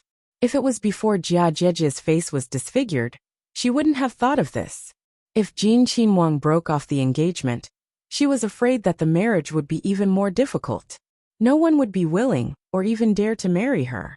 And if she participated in the marriage disruption, if her older brother married her as his wife, Jin Qinhuang probably wouldn't do anything. Then it would be a lot easier.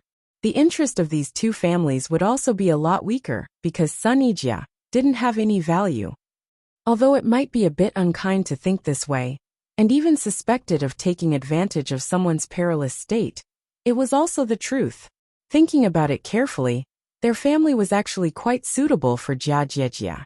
No matter what, her father didn't care about anything, and her mother was a young girl's heart, who was easily swayed.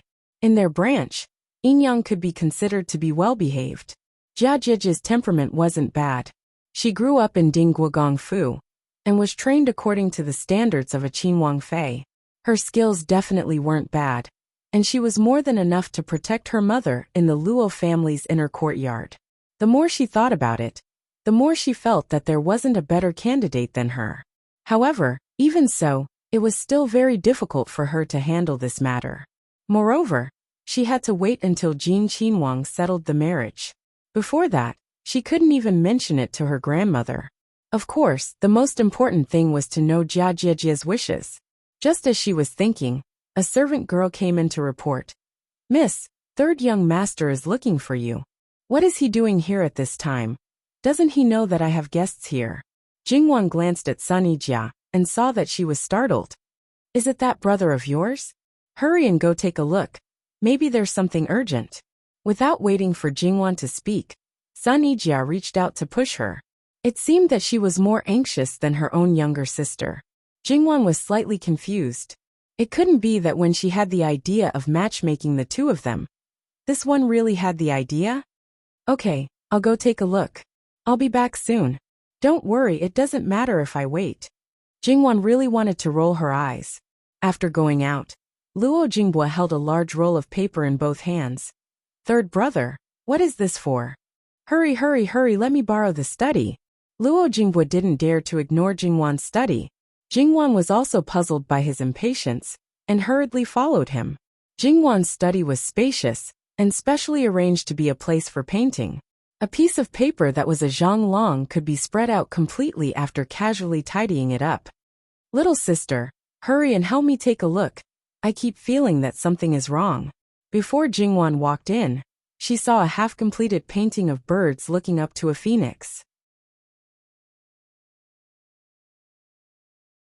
The layout was just right, and the whole thing was majestic. Every bird in the details was vivid and lifelike, and the main body of the phoenix could be said to be vivid, not to mention the dreamlike beauty of the background.